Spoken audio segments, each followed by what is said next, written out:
How you doing, Joseph? Gotta put your sound on. How's that? Yeah, that's better. How you been hanging in this? Hanging in there, yeah. Lockdown. Trying to stay safe. Yeah, well, I'm sitting in my office. I've been sitting in my office most of the day during this lockdown. At least it keeps me from going nuts. Okay, yeah, that's good. That's good. That's good. Yeah. So you have to go to your office? You don't work from home sometimes? right now I'm renting a house, so I don't have my office set up. Oh, okay. So it's just easier to come here. Right. Yep. So, oh well. Besides that, I can watch the trains go by. That's good.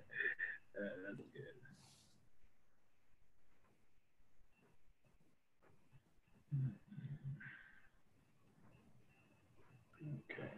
Yeah, I got some.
So how's everyone doing? Hanging in there. That's it. What else can you do? I know. There's nothing else to do but hang in there. Yeah. Hey, Hughes. Hey, how are you guys? Oh, hanging in there, Good. Just to let you know, this is normally my 60 to 90 minute walking time. Oh, wow. Well, that was good for the dedication. Yeah. Well, I just had nothing else to do, so. I know. That's nice. Hi, Vice Chair Wayne. How are you? Oh, I'm doing good. I'm doing oh, good. okay. How are you doing? Good. Oh, fine, thanks. So, all right. Yeah, another busy week. Yes. Yep. I concur with that. I went into work today and yesterday. I think I'll stay home tomorrow. Oh, you went into actual school today? Yeah, we did because the teachers are told to go and clean up and then Oh, that's right. clean up the lockers and yeah, so it's been busy. Okay. No, we didn't allow more than 10. They all signed in, and then no more than 10 people at once. So, excluding me, the secretary and the custodians, of course. But Right. and people have really. Have you guys decided how you're going to do your graduation in your school? Well, for ours, we're going to do a drive, whatever. I don't know what I'll participate in. I'm not into all those crazy things that I see on TV. But I already sent my message, Okay. message, and then we'll provide certificates and then we'll send them gifts. Oh, that's nice. People want to do the drive-by thing. Yeah, Right. Want to drive their cars to the majority of where our kids live. Okay. Yeah. Mm-hmm. Or you could just stand somewhere and with a certificate as the car comes, you just hand it off. Well, we're going to also give them their bags and everything, so we'll be handing out maybe at that time certificates. Yeah. That's good. That's good. If you are ready. Yeah, because they're coming for the things next week and we're not ready with the certificates. Yeah. Okay. Mm-hmm. Wow. Yeah. It's fun. I don't know. I don't know what fall will look like, but I hope this isn't our new normal because it's so inhumane. Yeah. Well, it'll be interesting. You don't have no valedictorian speech or something like that, so. Oh, yeah. We didn't even get to that point because we usually do a speech contest and then we give them a theme. But we didn't get to that point before we had strike in St. Paul. You had a strike? And then right after we came back, we did the COVID thing. Oh, okay. Yeah, so it's been tough on us. Very tough on our families too.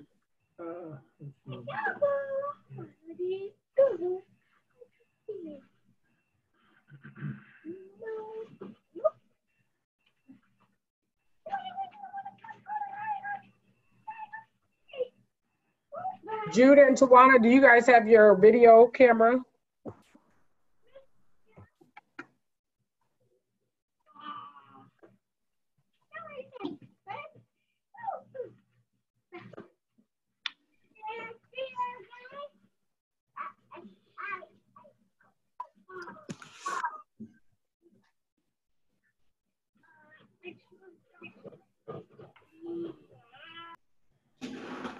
Hey, Narita, I just wanted to say Hey, hi. how are you? Good. How are you doing? I'm doing good. It's good to see you. I know. Good to see you as well. Yeah. How are I things just going? wanted, I heard just a little bit. I was doing some work. They're going. Yeah. They're going, and they're pretty busy, with public engagement all of a I can sudden. imagine. Yes. Things got really busy. But I mean, I'm so thankful to have a job right now too. Right. I was going to say that's the biggest thing because I know several people are either getting furloughed. My youngest daughter works in healthcare and she got furloughed. Oh my God, you're in healthcare? Yeah, she works for Park Nicollet. And because she's frontline, she's, and I don't know if they consider her customer service or not, but because they're not having people come in for appointments, she's furloughed and is basically running off of 2 people. Oh no. So they can't even have them make calls and receive calls and all that from home? Right. Oh, that's sad. That's really sad. Counting, yeah. I don't think we don't have a quorum yet. And then Narita, I was just going to say, I just wanted to make sure my technology was set up. So I will come. I know you guys have some business to do, so I can come back at like 6:25, but I'll just leave my. You can stay. It's an open meeting. I can stay. Okay. Mm-hmm. Okay, great. Yep. Nope, we're a governmental entity. We have to have an open meeting. Okay, sounds good. And I think they're actually, Justin, are you guys streaming this again on Facebook Live? Yeah, we're streaming it. We have a Facebook event up. And okay. We're streaming it in the event and on the page, I believe. Yeah. Okay. It's 6:01, but I don't believe we have a quorum. I'm just looking at names of who's here. Oh, there are 15 people, so. How many more? So it's, we have 4, I'm 5. How many more do we need? No, that's it. I thought we needed 4. 40%. No, the quorum. Are we there? I think we need 5, right? 5 out of 7. 5. Oh, we need a 7? You only have 7 members, so it's 5 out of 7. Oh, geez. I think you're good, is what I'm saying. Okay. Is it the number that is present or the number that we should have? I thought So we had that. I count. The number But the that's quorum is present. whatever we have in our bylaws, though. Regardless of how many you have present. I mean, who are right now on board. We have more than 3.5 members present, so I think you're good. And you can't have 0.5, so you gotta have 4. We had this discussion before, so you have 5, so I think you have quorum. Okay, good. Okay, if we have quorum, 6:03, I'm gonna officially call the meeting to order. And I do have I did have the agenda up here. Yeah. So I have it. So Shakira, can you do roll call, please? Sure. Okay. Chair Hughes? Here. Vice Chair Doe? Present. Secretary Jamali? It looks like he's not present. Treasurer Lawson? Present. Councilmember Nandi? Present. Councilmember Mullins? Present. Councilmember Crawford? Looks like he's not present. And then I don't see Representative Noor. Okay. So that is everyone. And Just join you guys. who just joined? Germa, Oh, Oh, hi. hello, good afternoon. If I could have all of the community members please mute their phones, or Shakira, you can mute them. Thank you. Mhm. So if we move to the agenda item, next on the agenda is for us to approve and adopt the meeting agenda. So has everybody had a chance to review it? yes. Yes, it did. And so if I could have a motion to approve and adopt the meeting agenda. So moved. Is there a second? I'll second. Any discussion? Second. All in favor? Aye. Aye. Did I hear a second person seconding it? No. Oh, okay. I thought I heard second. Okay. All in favor? Aye. Aye. Any opposed? Any abstention? Motion carries. The consent agenda item is the only one that we have is the approval of the meeting minutes. So if there is, were there any corrections or changes prior to us needing to approve the consent agenda item? Let's see.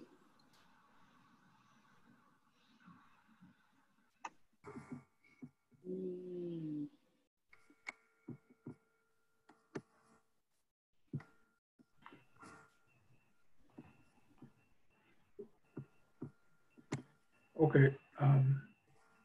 Well, I don't have, you're asking for a motion to move ahead with that? Yes. So if we can have a motion to accept the consent agenda, which is basically the only item is the approval of the minutes. Right. Well, if there's no discussion, then I'll move that we accept the consent agenda. And is there a second? Second. Second. Any discussion?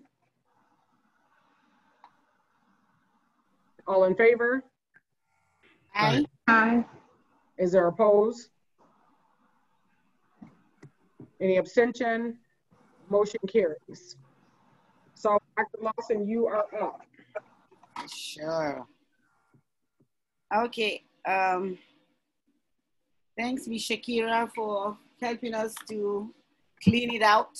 She was going back and forth with admin regarding that. So we have an obligated amount of $14,357.83.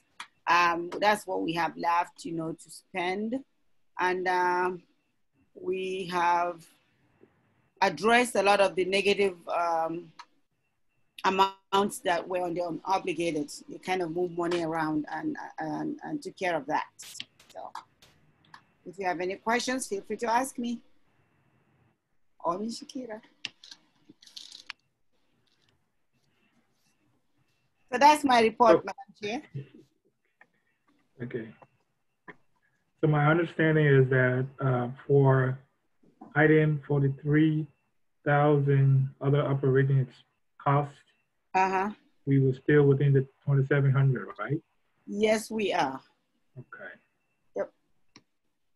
So we got 2 months to go. So. Yeah, we have 2 months to go.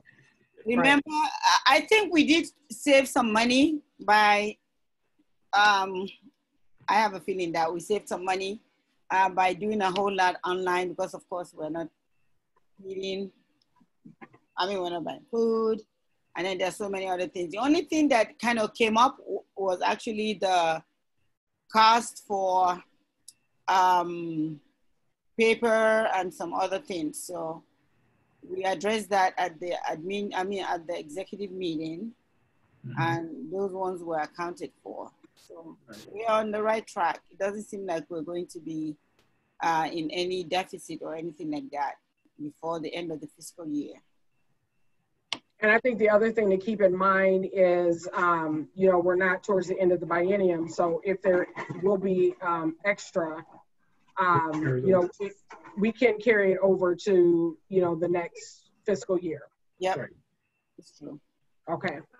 Dr. Lawson, Justin, has there been any conversation around if the council's budget will be affected by the deficits that are predicted to come from COVID? Not to my knowledge. Maybe the executive director has more information regarding that. I am not aware of any. Yeah, so Commissioner France put out a letter, I think it was either Monday or maybe it was late last week, just kind of with his advice from MMB on how to address the deficit. We are prepared to do an exercise and explore what a budget cut to our agency would look like. We're prepared to do that. Me and Shakira have been working on the budget going into fiscal year 21, and we're prepared to figure out what, if anything, comes our way, how we can manage it and look at different scenarios. That being said, like, I feel pretty good that if they go looking to fill with $1.5 billion, $2.5 billion, $1.5 billion deficit. Yeah.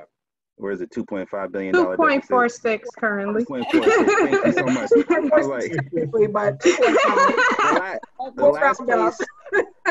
the last place they're going to find significant resources to fill that are with some of the smart agencies. And so I feel pretty confident about advocating for our budget. You know, my plan right now is to advocate for a budget increase next year like I did last year. And so, that's my plan for right now. And I'm just following the instructions of the commissioner at this point. So. Okay. So, Mr. Terrell, the fact that we have filled all positions, is that helpful to us so that we don't have to give any monies back with regards to staffing? Or no? Oh, we're not gonna have to give any money back, Dr. Lawson. Oh, not this year, I mean. Yeah, yes. So we have a whole nother year of the biennium, and so, but being fully staffed, and having the additional contract with Reggie right now, like, we're operating with pretty high capacity, and so I think that makes a good case. Depending on what we do with that capacity, what we're able to produce, right? Mm-hmm. I think we can make the argument to leadership that we're worth the investment. Okay.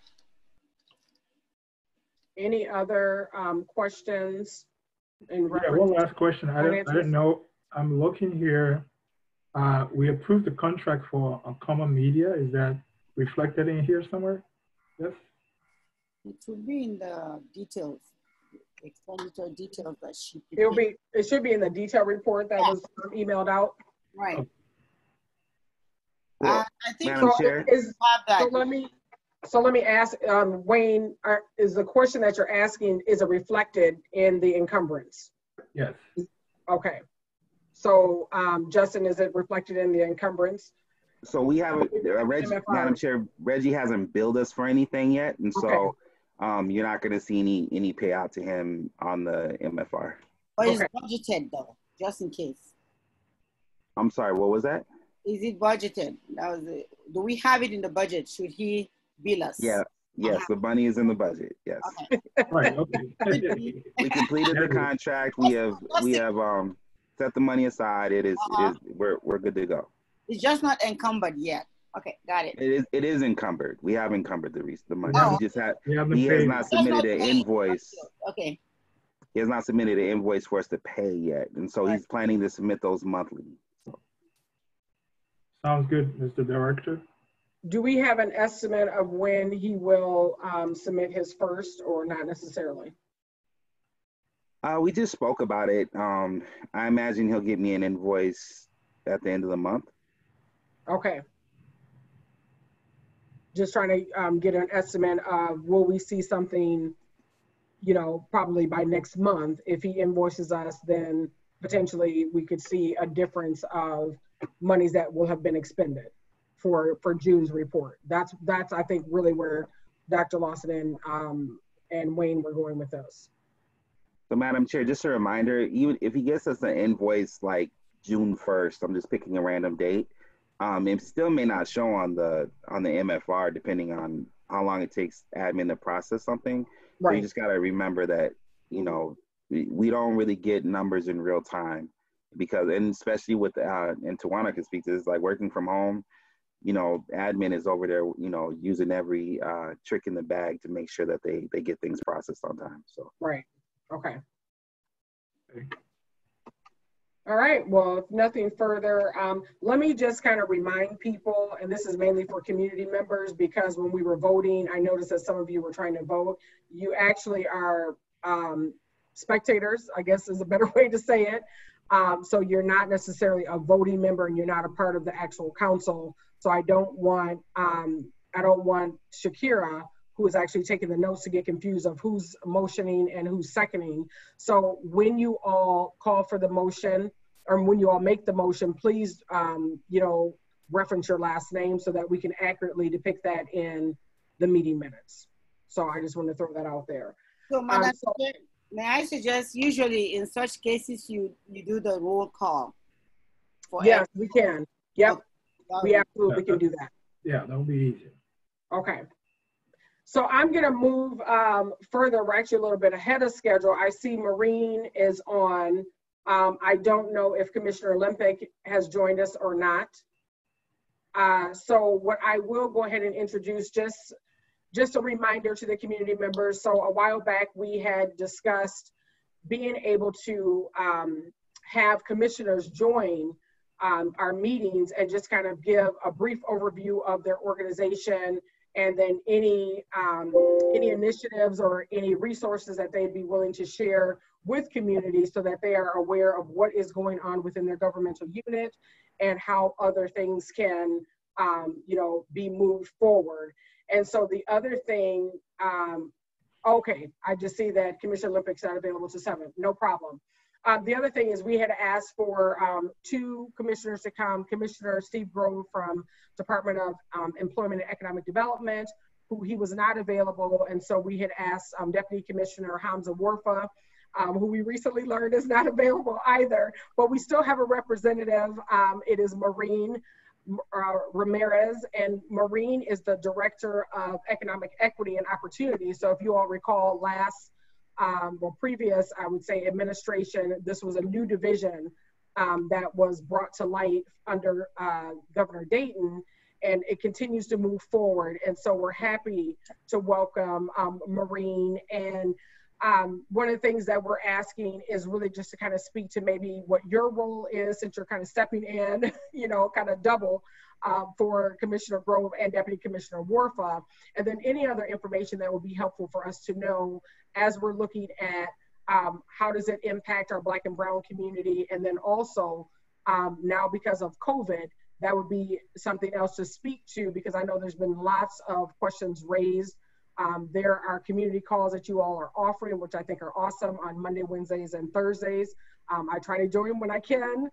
Can't always make that work, but I'm going to turn it over and welcome to the council meeting Maureen Ramirez.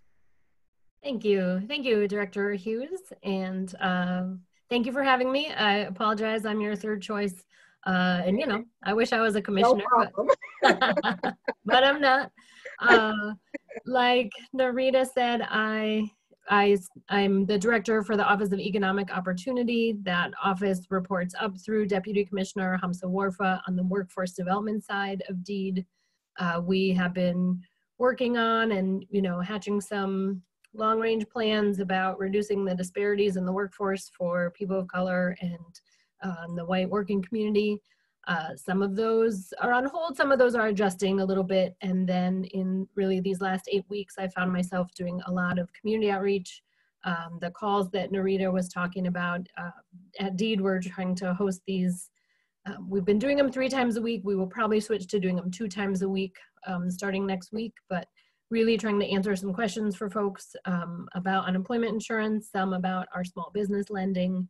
And you know, before I did this job, I had a couple different nonprofit jobs.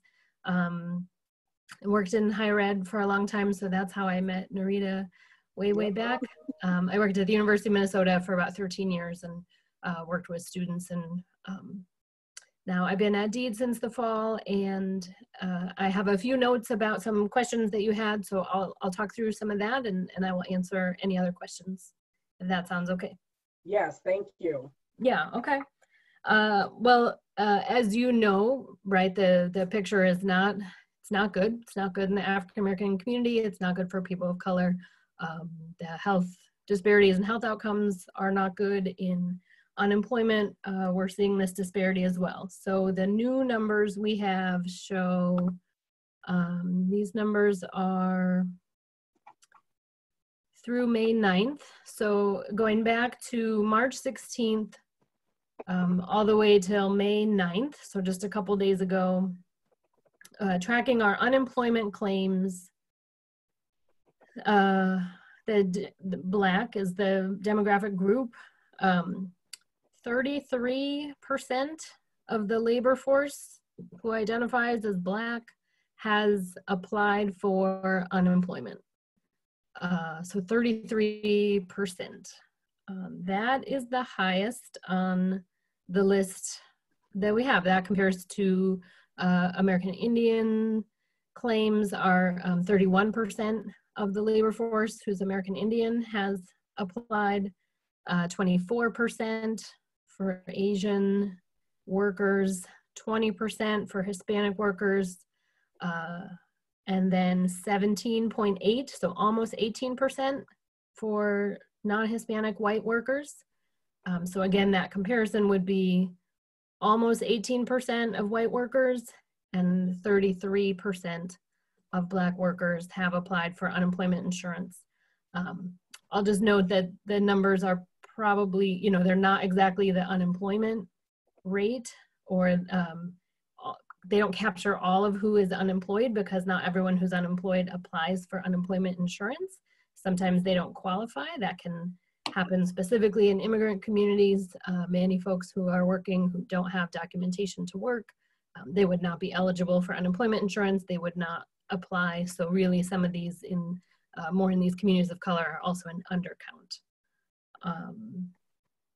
That is our data by race. I can also tell you a little bit data by age. I don't know if you've seen the governor started a new working group, the Community Resiliency and Recovery Working Group, and it's being led by the Commissioner of the Department of Human Rights, that's Rebecca Lucero, and that group is trying to collect all the demographic information that there is, and then disaggregate so that we're talking about the impact of both COVID-19 and the recovery on communities of color.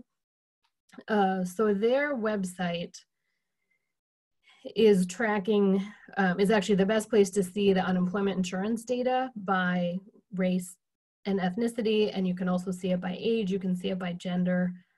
They're also tracking the testing and other sort of health data, right? That's not Deed, but also collecting it there, and currently working on initiatives about testing sites and about translation and communications sort of more broadly. So there's actually 4 working groups inside of that working group, but you know, I think the governor had started with like 9 different working groups that are happening that meet almost daily, that are like cross-agency groups, and really an equity focus or looking specifically at impacts on people of color was sort of spread out across those groups.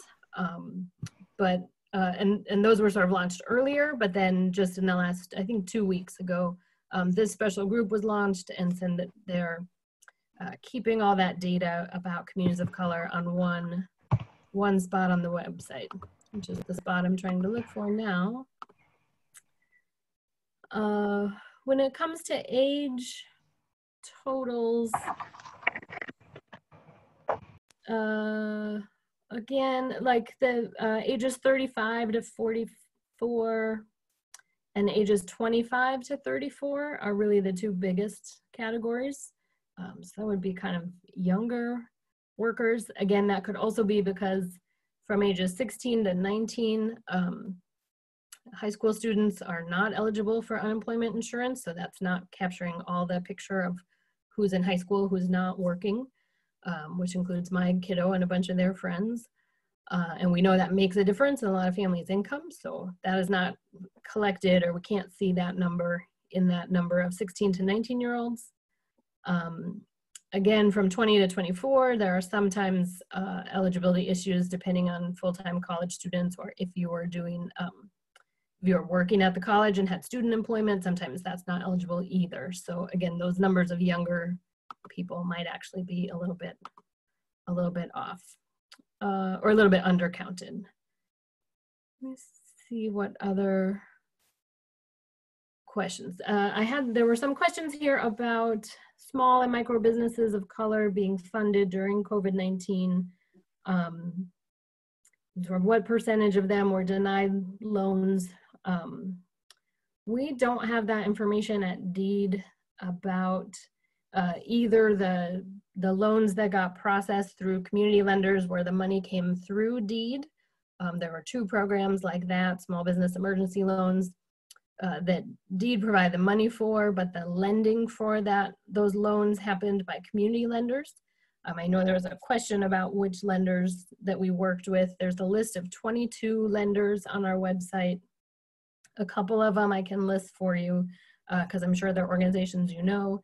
African Development Center, African Economic Development Center, Neon, Women Venture, MEDA, and NDC were some on that list, and then it goes statewide as well. Those were the emergency loans that Deed had that went specifically to businesses that were closed, the industries and businesses that were named in the executive order that were closed. So it was fairly limited. Like if you lost business, but you weren't on the list of businesses of an industry type that was closed because of the executive order, then those folks weren't eligible for what the lending that happened through Deed.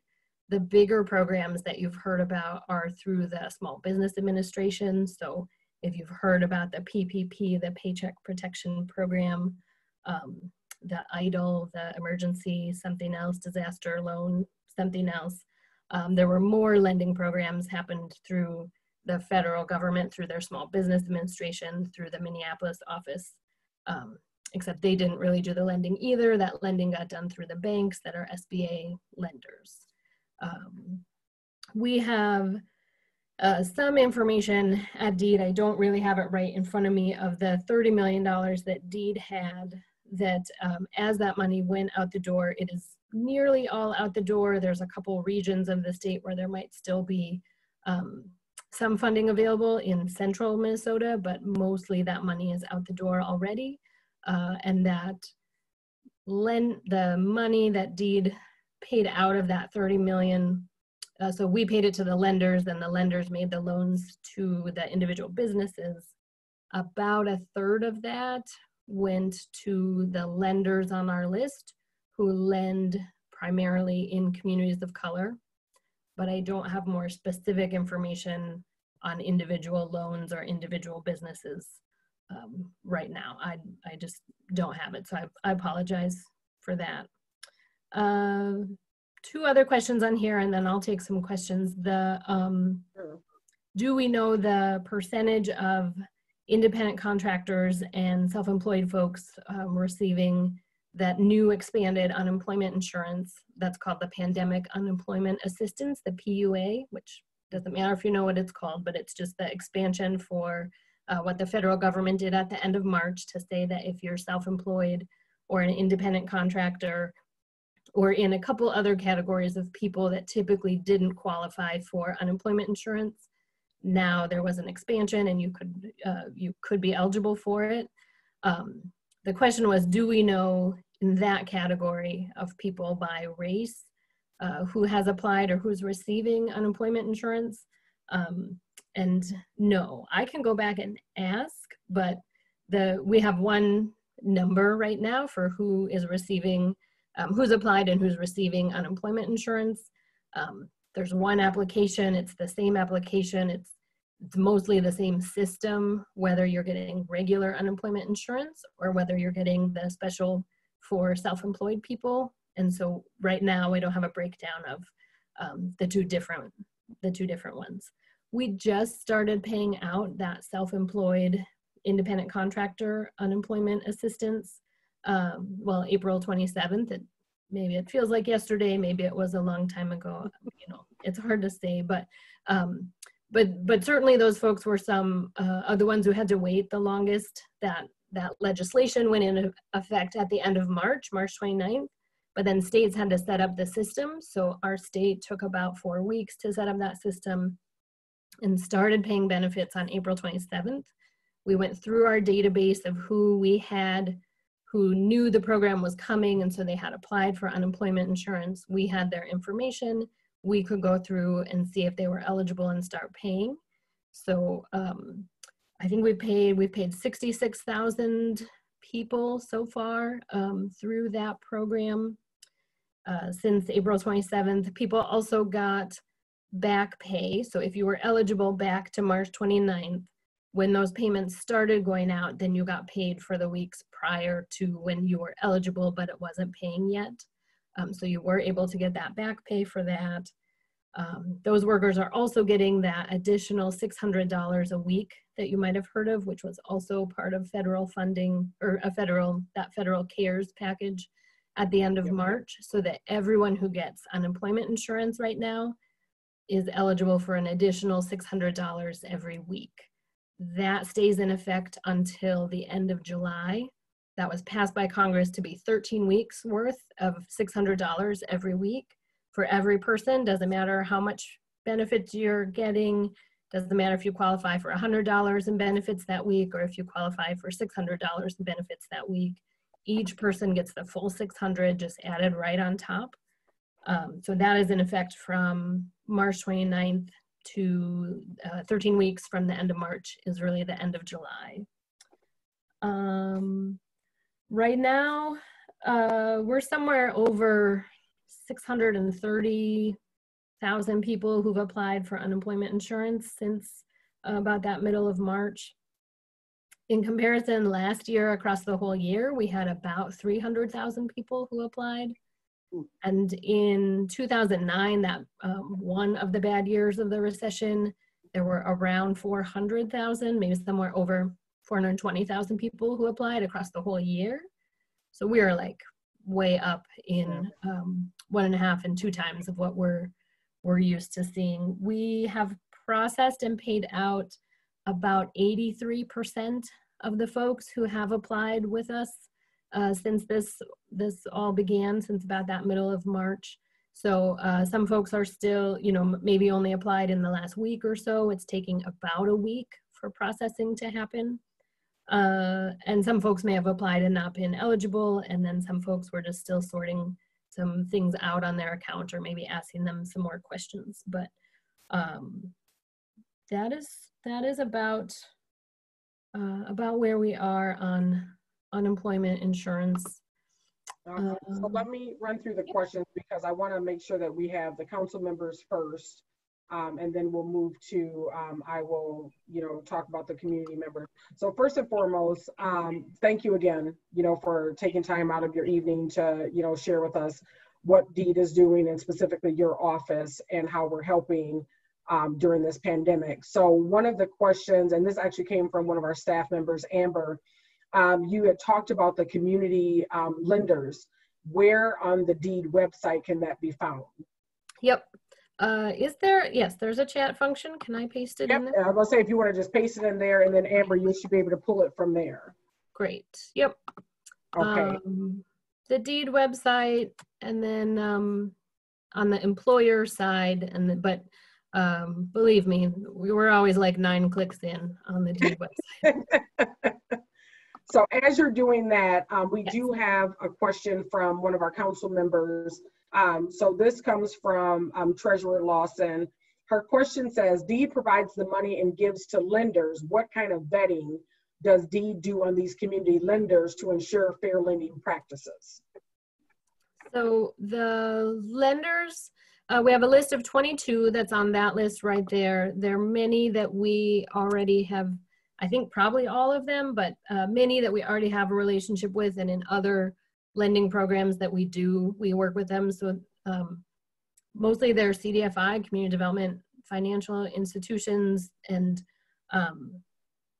the question is what vetting? So they're mostly folks that we've worked with before that have established histories of doing lending, but also they're on our list because they're good at and because they reach into communities of color and women-owned businesses and places where we as the agency don't have as many good relationships. So they're also picked because we think they're good at getting the money out the door and getting the money out the door into communities of color.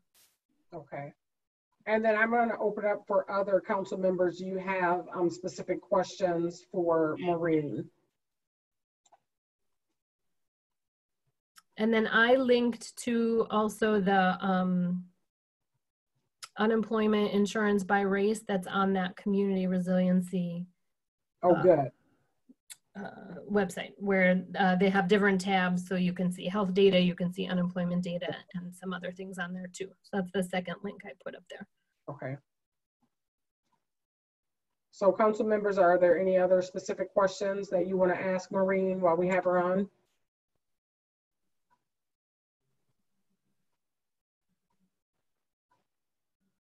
Wayne, you're muted if you're talking.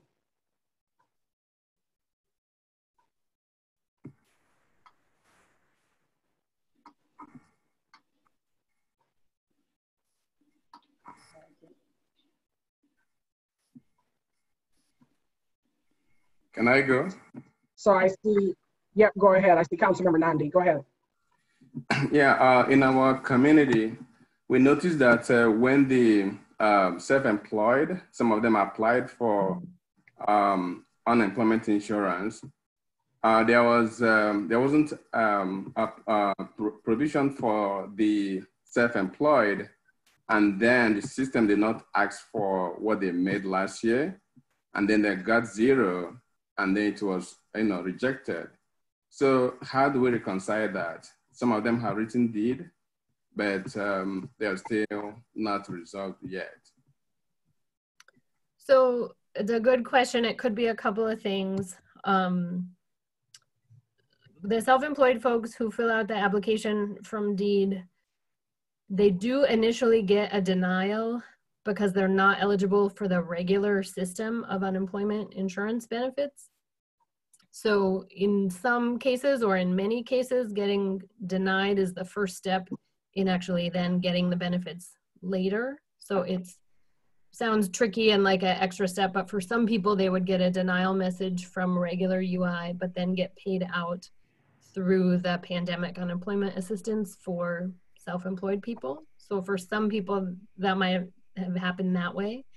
Some people, though, may have gotten denied for maybe if their information wasn't in there correctly or they didn't quite share it. It is a little tricky to fill out the application because it's not really designed for self-employed people, and there's still only just the one application. So if folks are denied and think that they're eligible, they can file an appeal and go through the appeals process with deed. You request an appeal and they schedule you for an appeal hearing, and you go before an employment judge, and it all sounds like it's part of the court system. It is not part of the court system. It's not like you need a lawyer to do it. It's all within deed, but it's just called, the employment judge is the person that listens to see what your side of the story is and what the employer's side is, and then figure it out. So there's an appeals process that way for some folks.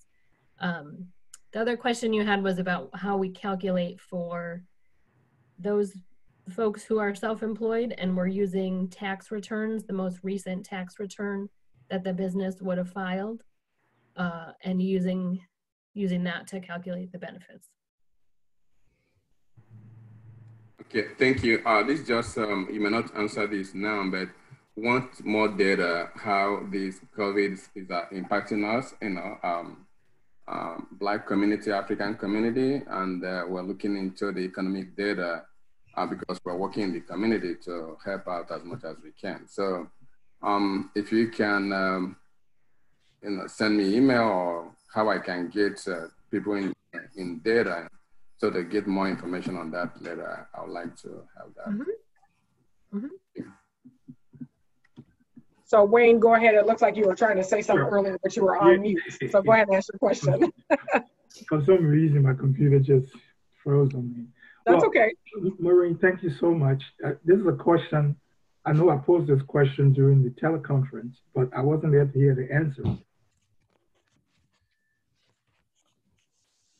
I got a call, couple of calls from single mothers who were struggling between, they didn't leave their jobs, but they're struggling between having to stay home with the children, right, as opposed to going back to work.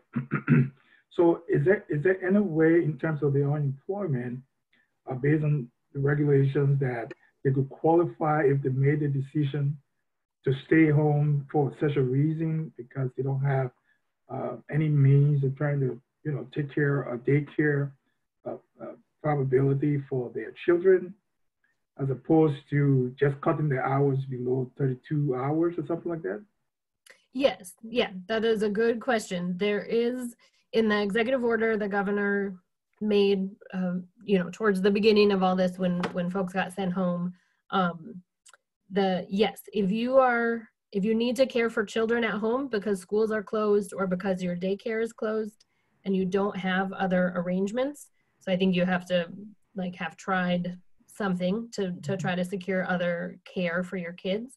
But if you can't, and you're home caring for kids who can't go to school or daycare, then yes, you can be eligible for unemployment insurance because you have to stay home with them.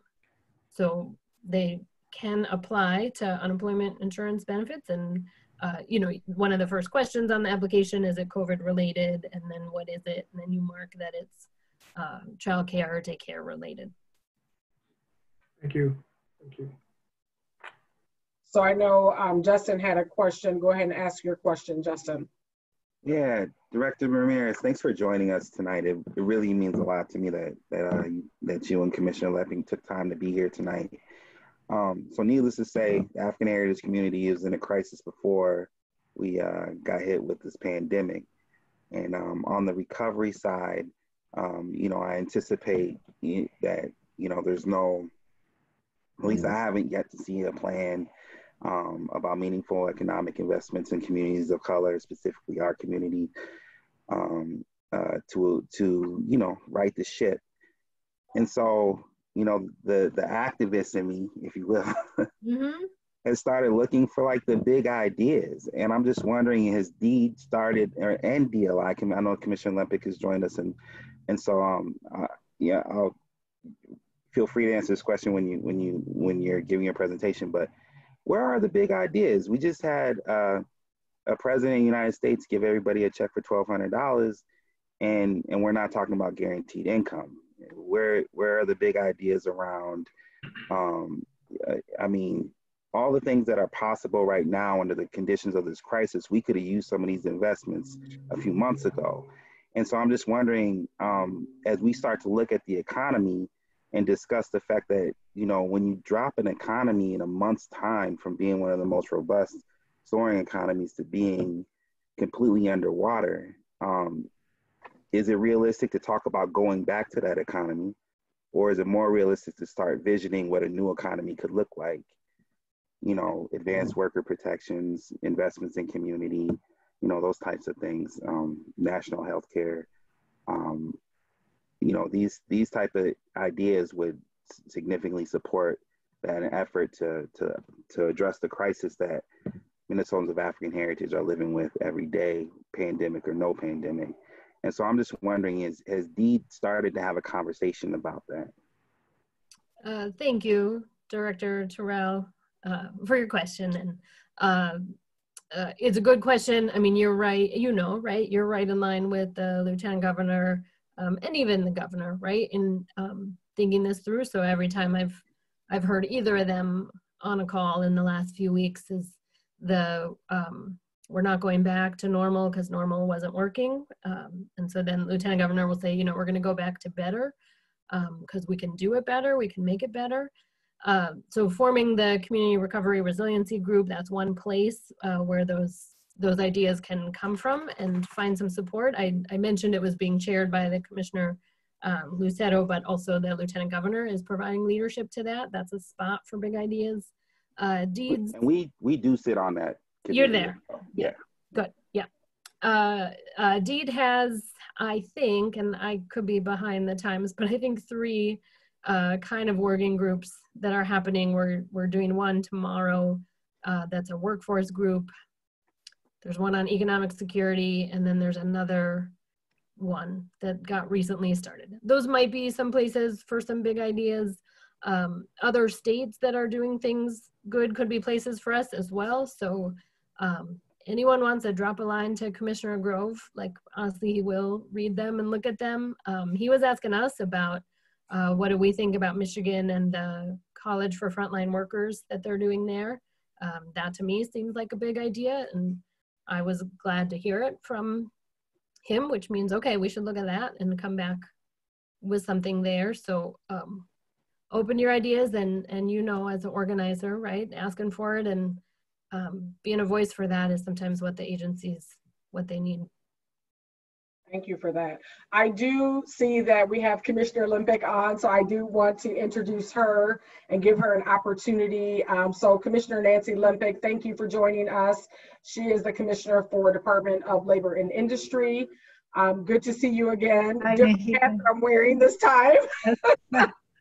We've been doing some work together with our college, DLI in North Hennepin. So wanted to welcome you to the council meeting.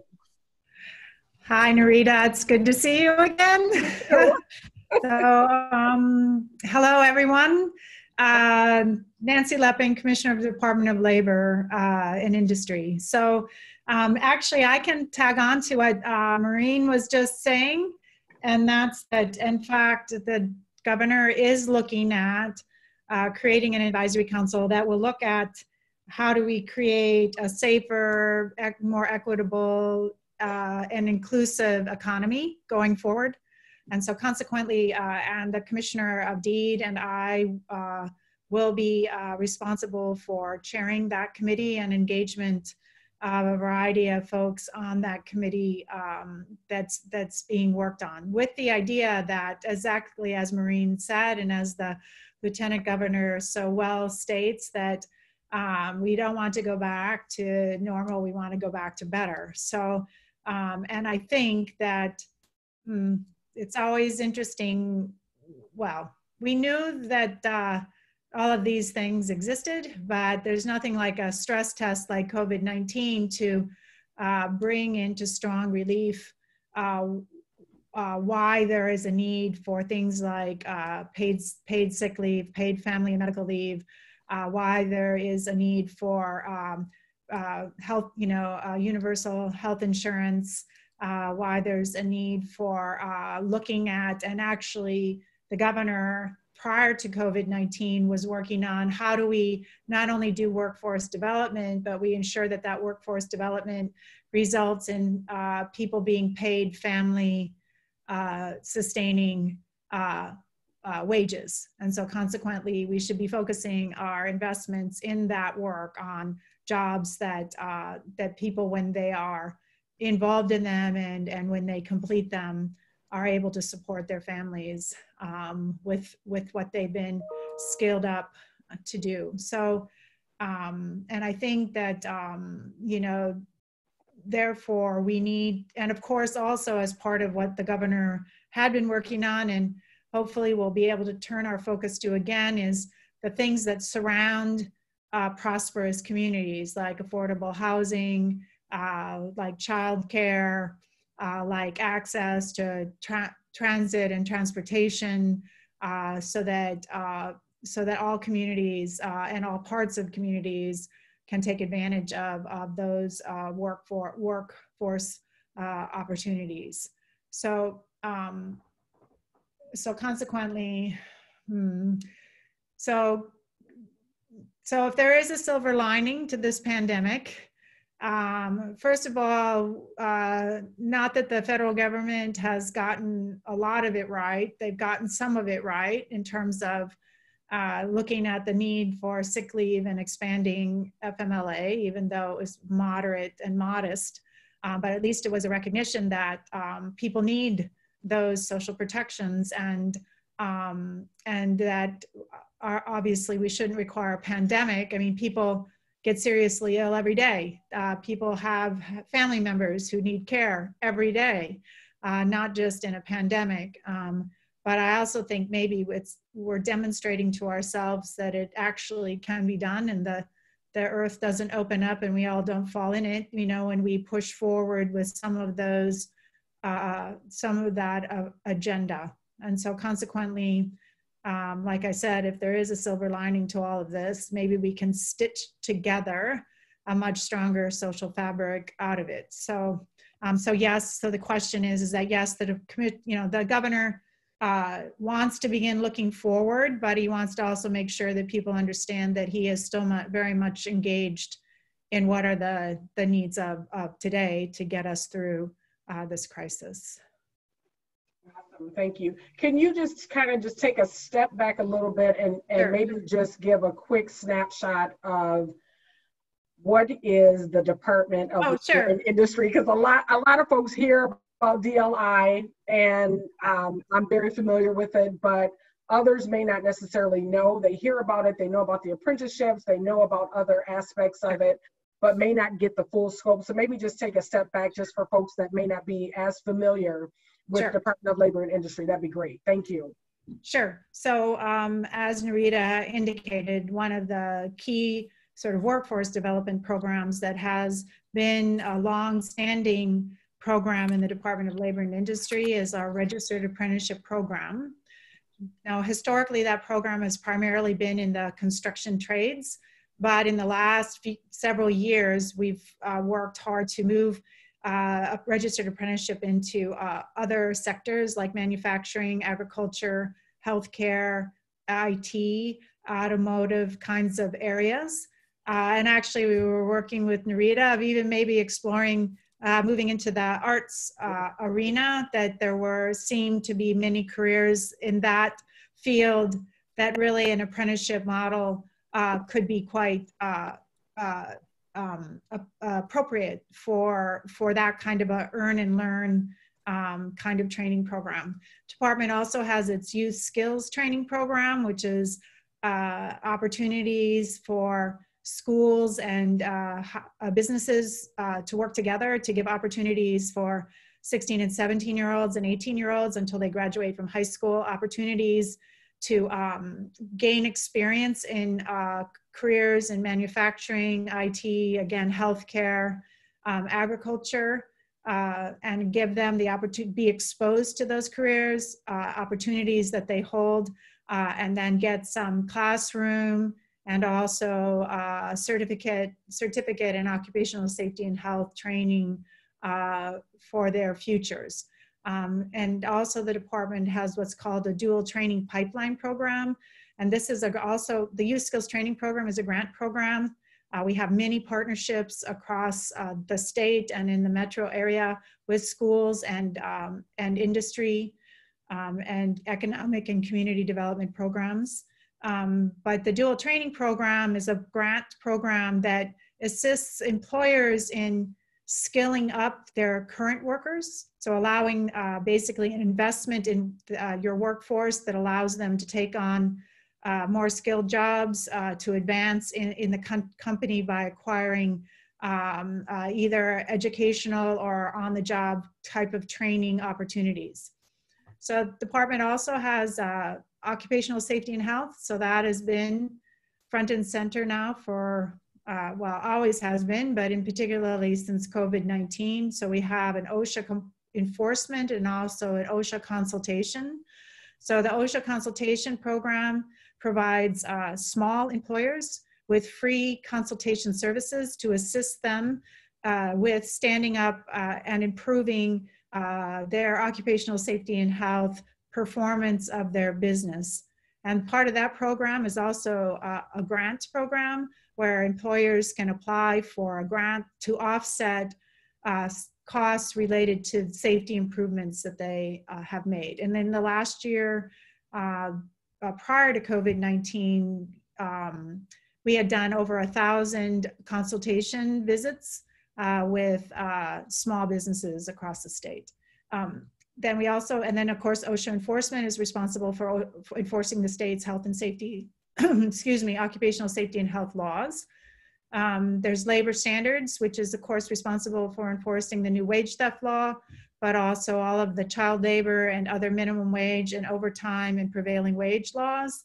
And then finally, not finally, but the Workers' Compensation Division, of course, administers the workers' compensation system of the state and oversees that whole, all of the claims and payments and making sure that all of the players to that system are doing what they need to do. And lastly, we have the Construction Codes and Licensing Division, which is responsible for licenses of skilled trades, plan review, permitting, and inspections related to construction. So, and we also have responsibility for promulgating all of the state construction codes. So that's the department. I bet. So I want to open it up for, you know, for questions that any of the council members may have for the commissioner. And I know that there is one question in the chat box, but I want the council members to respond to their questions first, and then we can get to the community members.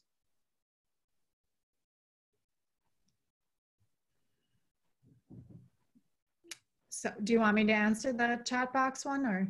Yeah, if council members don't have anything, then I would say you can go ahead and actually, if you want to just respond in the chat, that'd be awesome. And I can read what the question that has been raised in the chat is: does Commissioner Leppink see Minnesota corporations reinstitution? Are you asking reinstituting training programs? Okay, so do you see that happening? I think that there some employers were successful in kind of continuing, you know, their programs, sort of limping along. I mean, we have issues, for example, with some of the apprenticeship programs. The classroom instruction became difficult because of going to teleschool situations in many institutions and reduction in classes. So while those programs are still continuing, they are continuing at a little bit reduced pace. And so some adjustments have been needed to be made in timing of completion and that sort of thing. The same with YST. Some of the employers have been able to continue the intern, you know, the paid work part of the YSD program. Others have had more difficulty to continue that on-the-job training. So, and some of it's due to, some of it was due to literally being closed by the order, and others are simply because of a sort of a reduction in their business. So yes, you know, things are still moving, but not at the same as robustly as it was before the COVID-19 pandemic. I see Councilmember Nandi, you have a question, your hand's raised. Go ahead and ask Commissioner her question. Hi, Commissioner, thanks for coming. My question is on general where you guys are planning for recovery after this crisis, and how you plan to reach out to minority communities and Black community in participating in the planning process, and getting our folks involved, especially considering that construction is a good industry entry point for us, but we don't have much information within the community what is going on in the industry and in the department, and how the department can reach out and help us out to be part of the process, especially after the crisis.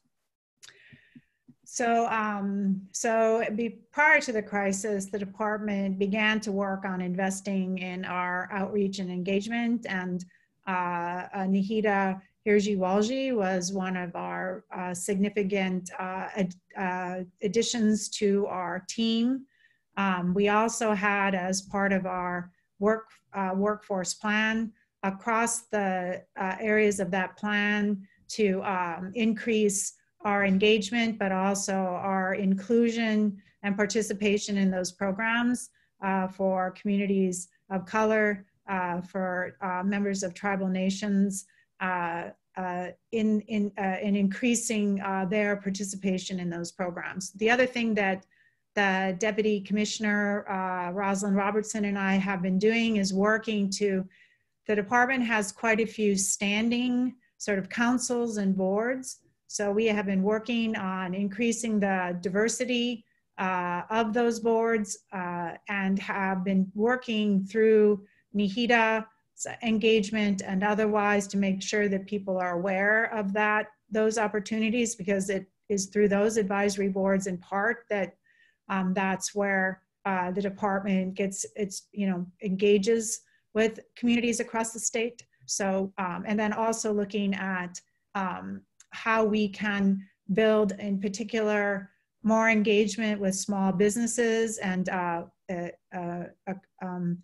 the various chambers and business organizations that represent communities of color. And then, like I said, we have set some fairly strong goals for greater participation and inclusion of communities of color, particularly in our workforce development programs. And so that, so a lot of work on that had begun prior, and get the work plan developed. Unfortunately, we didn't get too far along in it as a result of the COVID-19 that's really shifted. So part of our plan is to actually, once we can pivot again, is to begin to actually implement that work plan so that we are, one, have the input and participation of the communities that we need to be engaged with. And also ideally that is then building in a much stronger pipeline into the programs that the department's responsible for. Awesome. So I do have 2 questions, and this one is coming from Treasurer Lawson, and she's saying, with Gen Z coming into the workforce with unprecedented tech skills, how are you equipping them? And Dr. Lawson, I'm gonna change your words because I don't like to call them soft skills. How are you equipping them with those power skills necessary to function in an increasing diverse and multicultural workforce? Kind of a mouthful.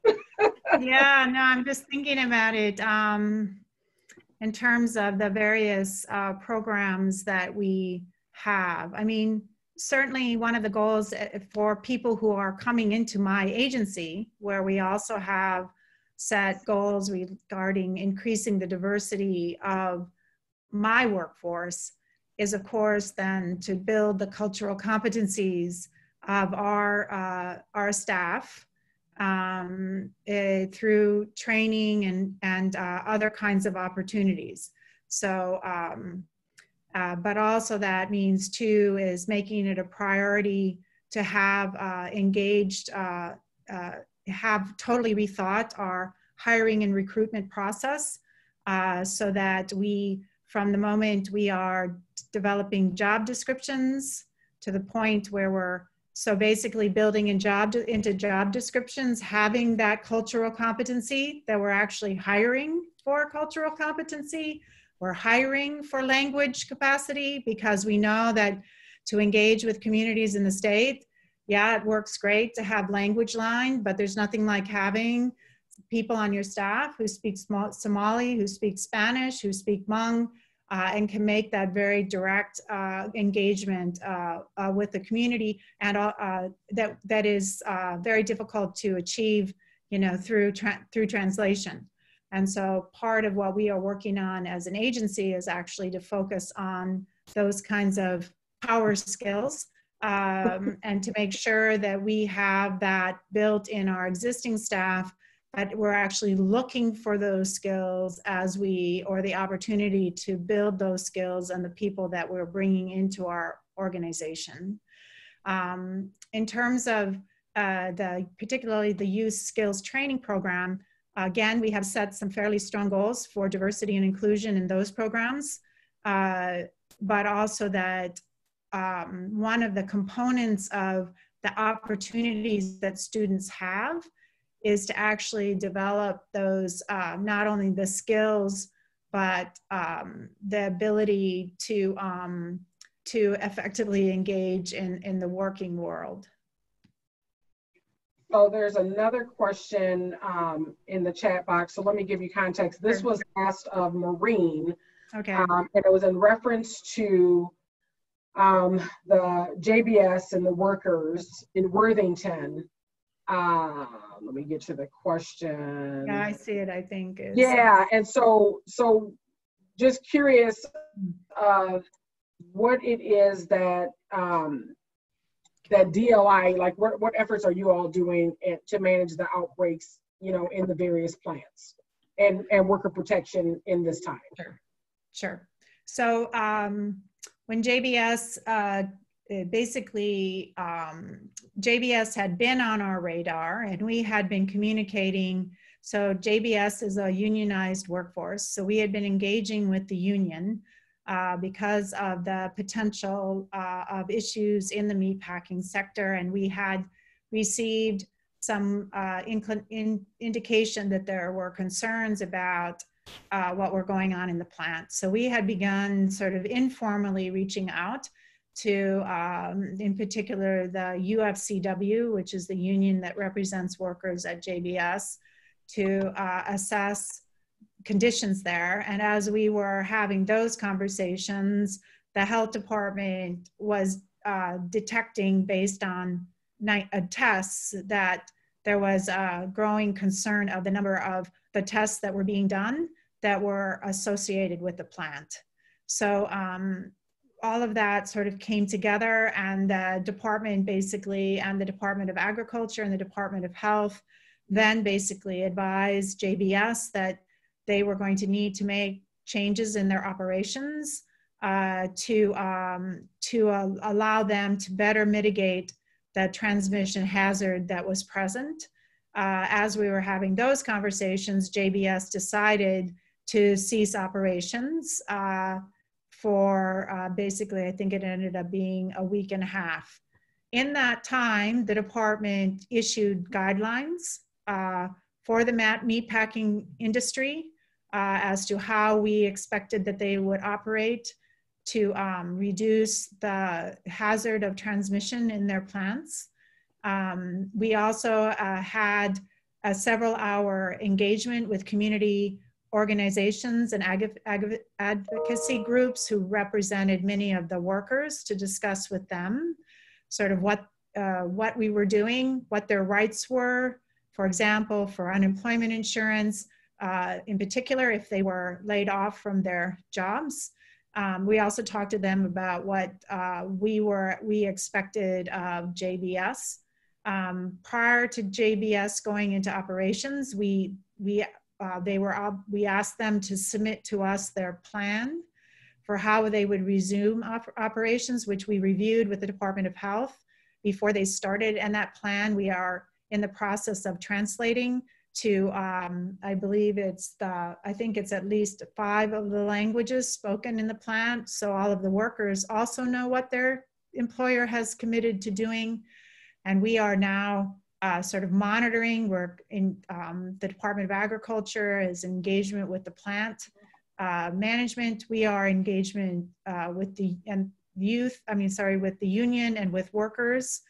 And the Department of Health is, of course, staying in close contact with the public health authorities in Worthington. So we are monitoring. We will make decisions about whether and when to conduct a follow-up inspection or investigation to ensure that JBS has done what it's committed to do. But the department does not announce or give advance notice of its inspections. So I can't say more than that as to what our next steps may be related to the facility itself. Well, thank you for that. And then thank you, Nita. I see that you put in the chat a couple of links for folks to kind of glance at as well. This Next question comes from Councilmember Crawford. At the end of every crisis in America, typically we, people of color, are left behind. How is your organization centering yourself to be basically a difference maker for our community, and how can we as the council prepare our community for after COVID-19?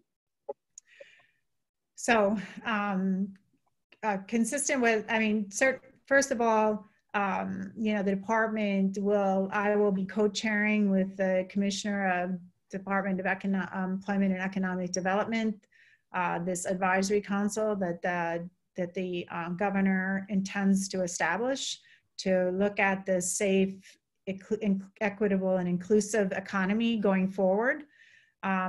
Clearly, that will have representation from communities of color in the state, and also on the council, but also we will be, as we identify the various issues that council should address, we will obviously be bringing in subject matter experts, representative of impacted communities to engage in what should be the agenda for the state to build the kind of economy that we would like to see in the future.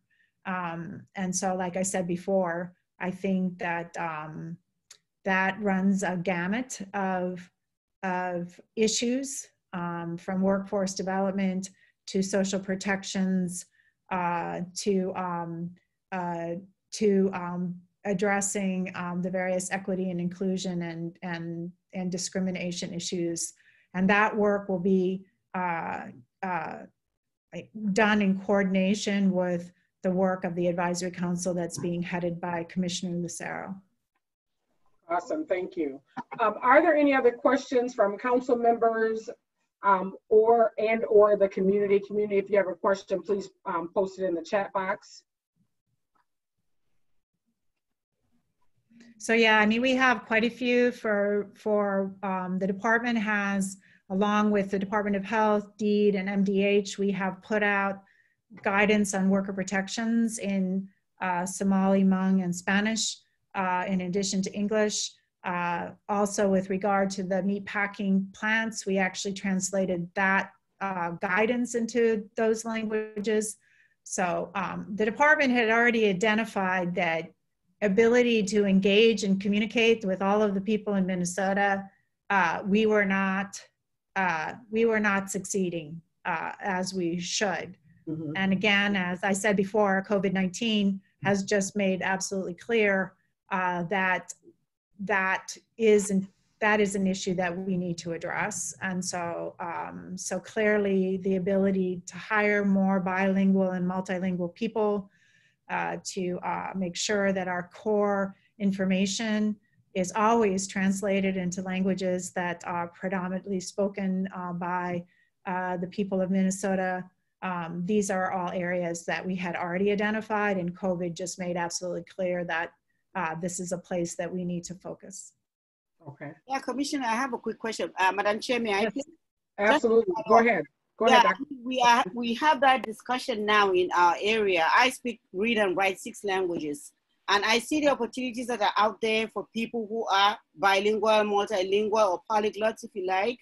But then I'm thinking about the African American counterparts that we have who are indigenous Americans speaking one language. And I see that they're being pushed out of the workforce with lack of language and so many other skills that we emphasize these days.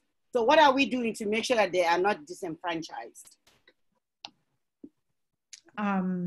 Well, it wouldn't, in my mind, be a either or, proposition that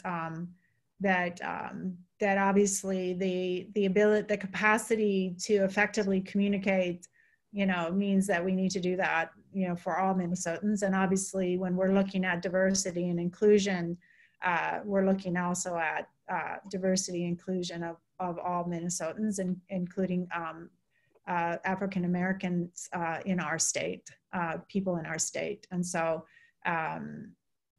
I think that unfortunately, in a situation where information is so crucial, people are desperate for good information, I think that's where the language barriers become much more prevalent, but also in addition to the barrier of language, obviously access to information.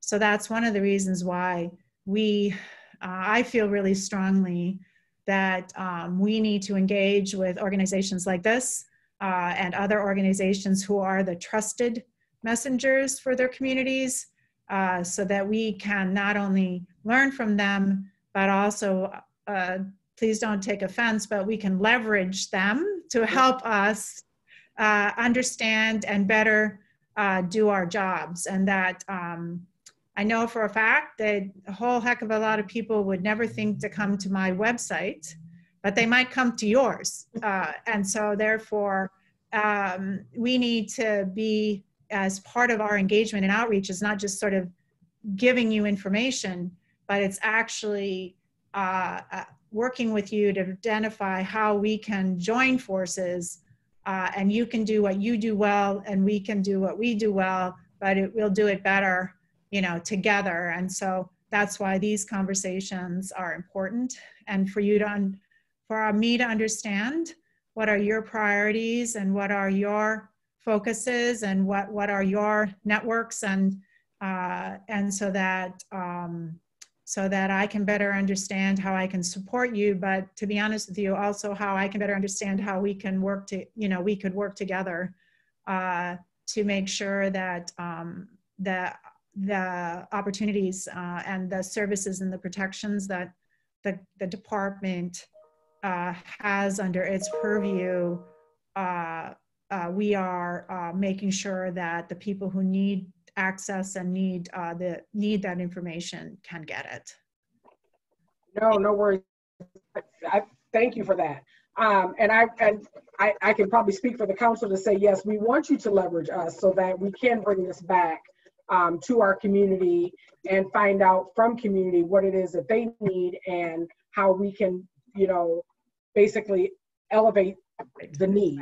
Right. And make sure that we're informing our community so that they're well informed of resources, well informed of what's going on, how it's being done, what the ROI is, the return on investment back to them, and to, you know, their particular, I would say, the cultures and neighborhoods that they represent.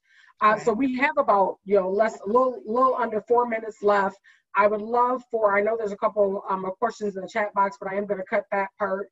And I would love to give you, Commissioner, along with Director Ramirez, any final thoughts that you would want to leave for the council and how we can engage in particularly and leverage each other from your, you know, from your perspective as well as from our perspective as well. So I would love to, you know, give you all a chance to give your final parting thoughts for this group. Okay. So I think that for me is one opportunity, these kinds of opportunities clearly, but then of course, always with these opportunities is the follow-up, you know, so I think one of the things that I know the last time, the other times that I've had conversations with community organizations, I think it's really important for me to know what are the programs and what is the really critical information, and also extraordinarily valuable what are the opportunities where we can have a presence, and what are the so that we make, you know, make a strong connection with what are your priorities and your critical needs.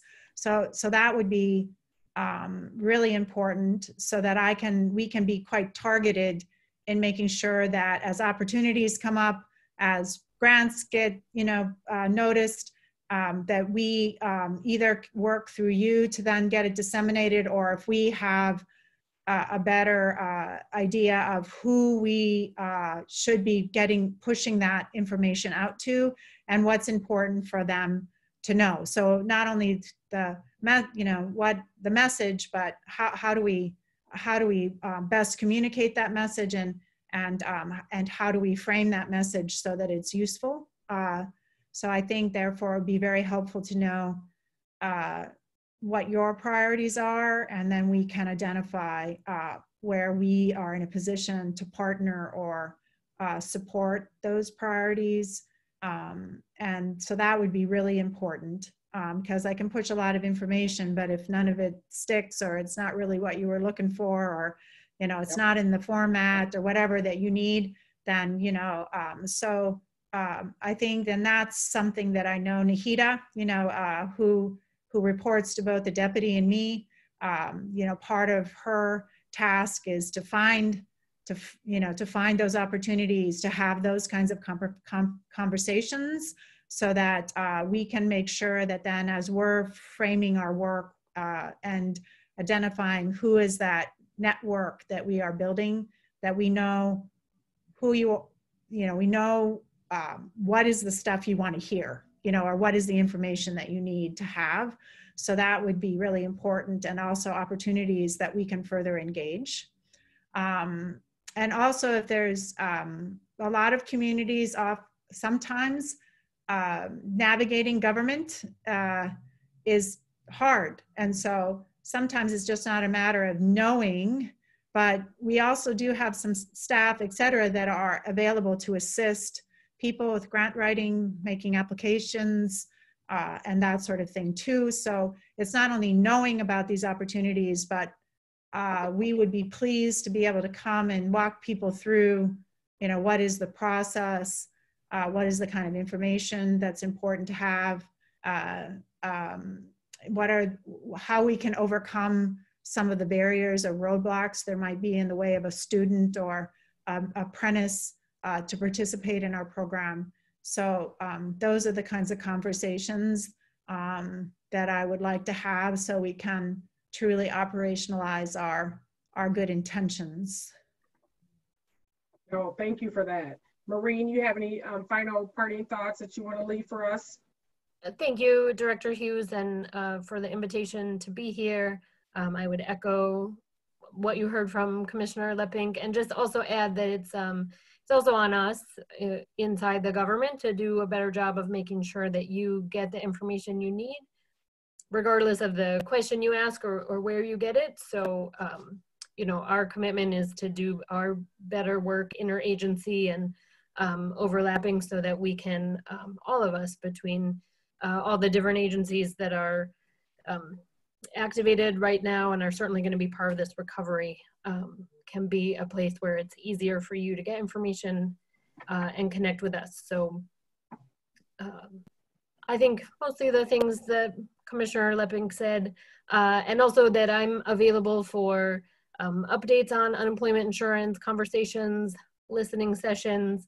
You're all invited to our calls that we're doing 3 times a week. I would love to get invited to any of yours. I'm happy to provide information and updates, and so that you think you have someone you can call.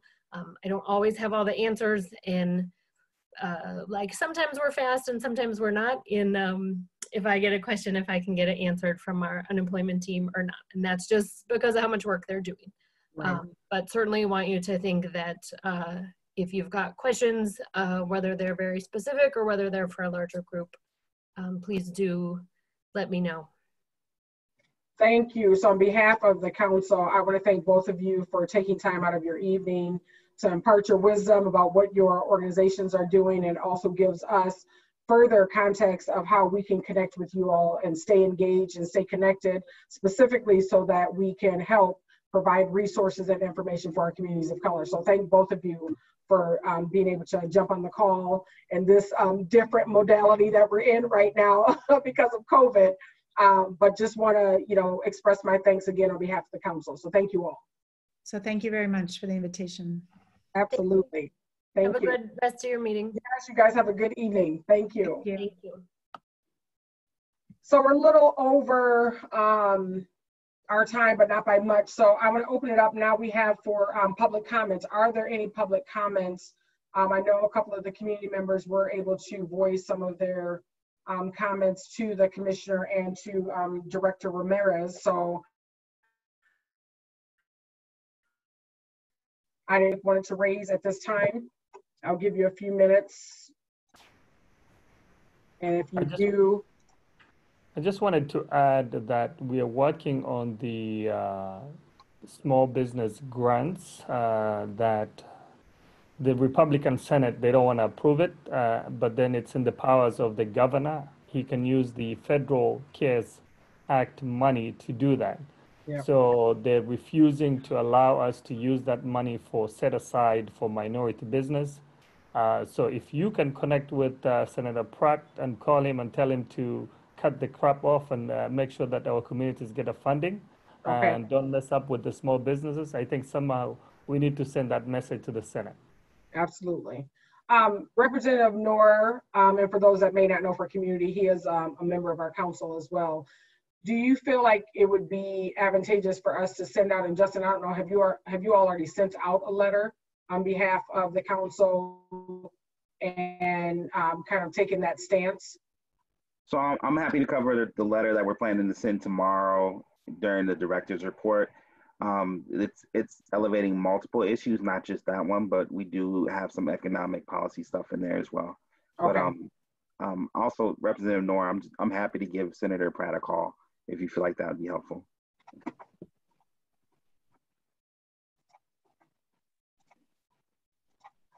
Is there any anything else from anyone from public?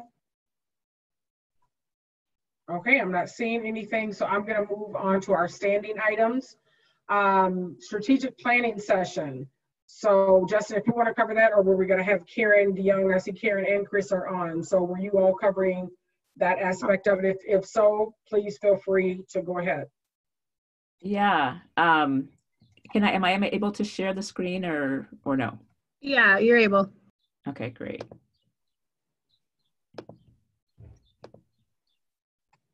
Yeah, so this will be just a brief update, and in part showing you who was interviewed in response to our last meeting. So Chris, I'll just turn that part over to you.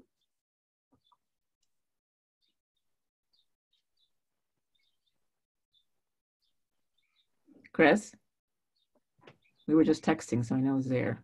He's on. I saw him on, yeah. Unless he's still on mute. Okay. Well, I'll start talking. Oh, he's still on mute. Oh, Chris, you're on mute. I just Can you hear me now? Yeah, there you go. I started talking a whole complete sentence. Okay. Thank you, Madam Council members, and esteemed guests. The last time we met, we had spoken and said that we had 3 additional interviews to conduct.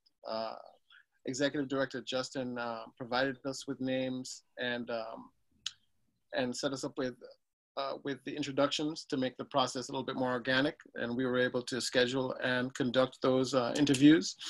The interviewees are as follows: Jamil Lundy, Committee Administrator for Public Safety and Criminal Justice Reform Committee of the Minnesota House of Representatives; Nalina Muneen, Executive Director of African Career Education and Recourse; and Denise Butler, Program Director of African Career Education Recourse. At this point, this concludes the environmental scan portion of the project, and this would then move on to the staff retreat. To go into the retreat agenda, I would then hand it over to Karen to go into detail. And just as a follow-up to what Chris said, in those of you who were at the meeting the last time, the final 3 people who were selected were in response to questions about more East and West African representation in the interviews.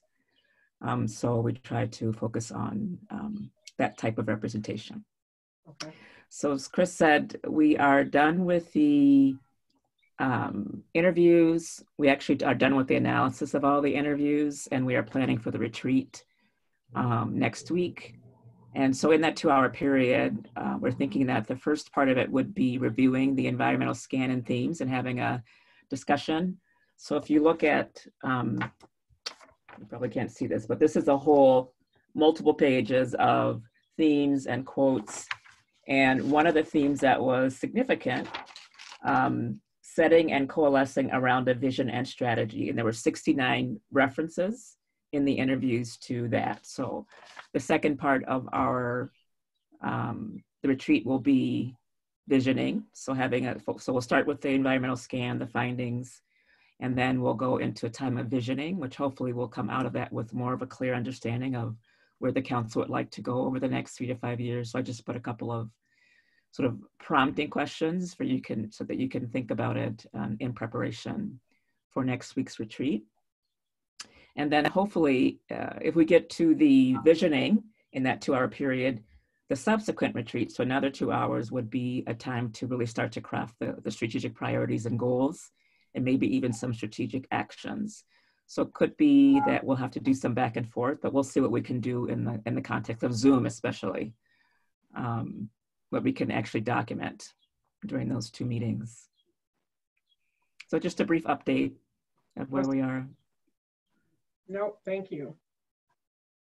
Any questions from council members in reference to what Karen and Chris presented?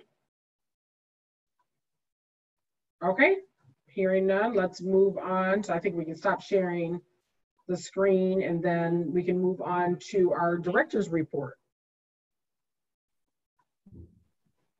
Yeah, so I'll pivot and have Jasmine and Amber kind of provide an update on legislative and outreach. It's the last week of session, so Monday is the last day of session next week. And so things like Representative Noor referenced, there's just a lot of push to get a lot done this week. But I'll kick it to Jasmine to kind of talk about where we're at in session. Jasmine, like 2 to 3 minutes. You know? Yeah, so where we're at right now in session, essentially we're using the letter as kind of a guidelines around the COVID stuff that we're tracking, and making sure we're including all that stuff in our letter. When it comes to housing, economic development, some healthcare issues, those are the main things we've been following. So with the bill that Representative Noor, there was a big bill passed that included around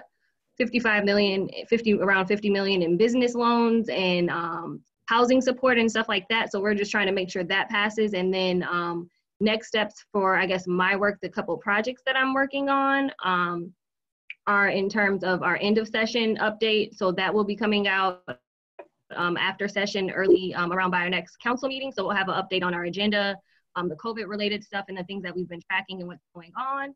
And then having that turn to our session debrief that we'll be doing after to tie up the legislative stuff that we're working on. And then we've been doing monthly trainings, and we have our next legislative training set up for the 19th.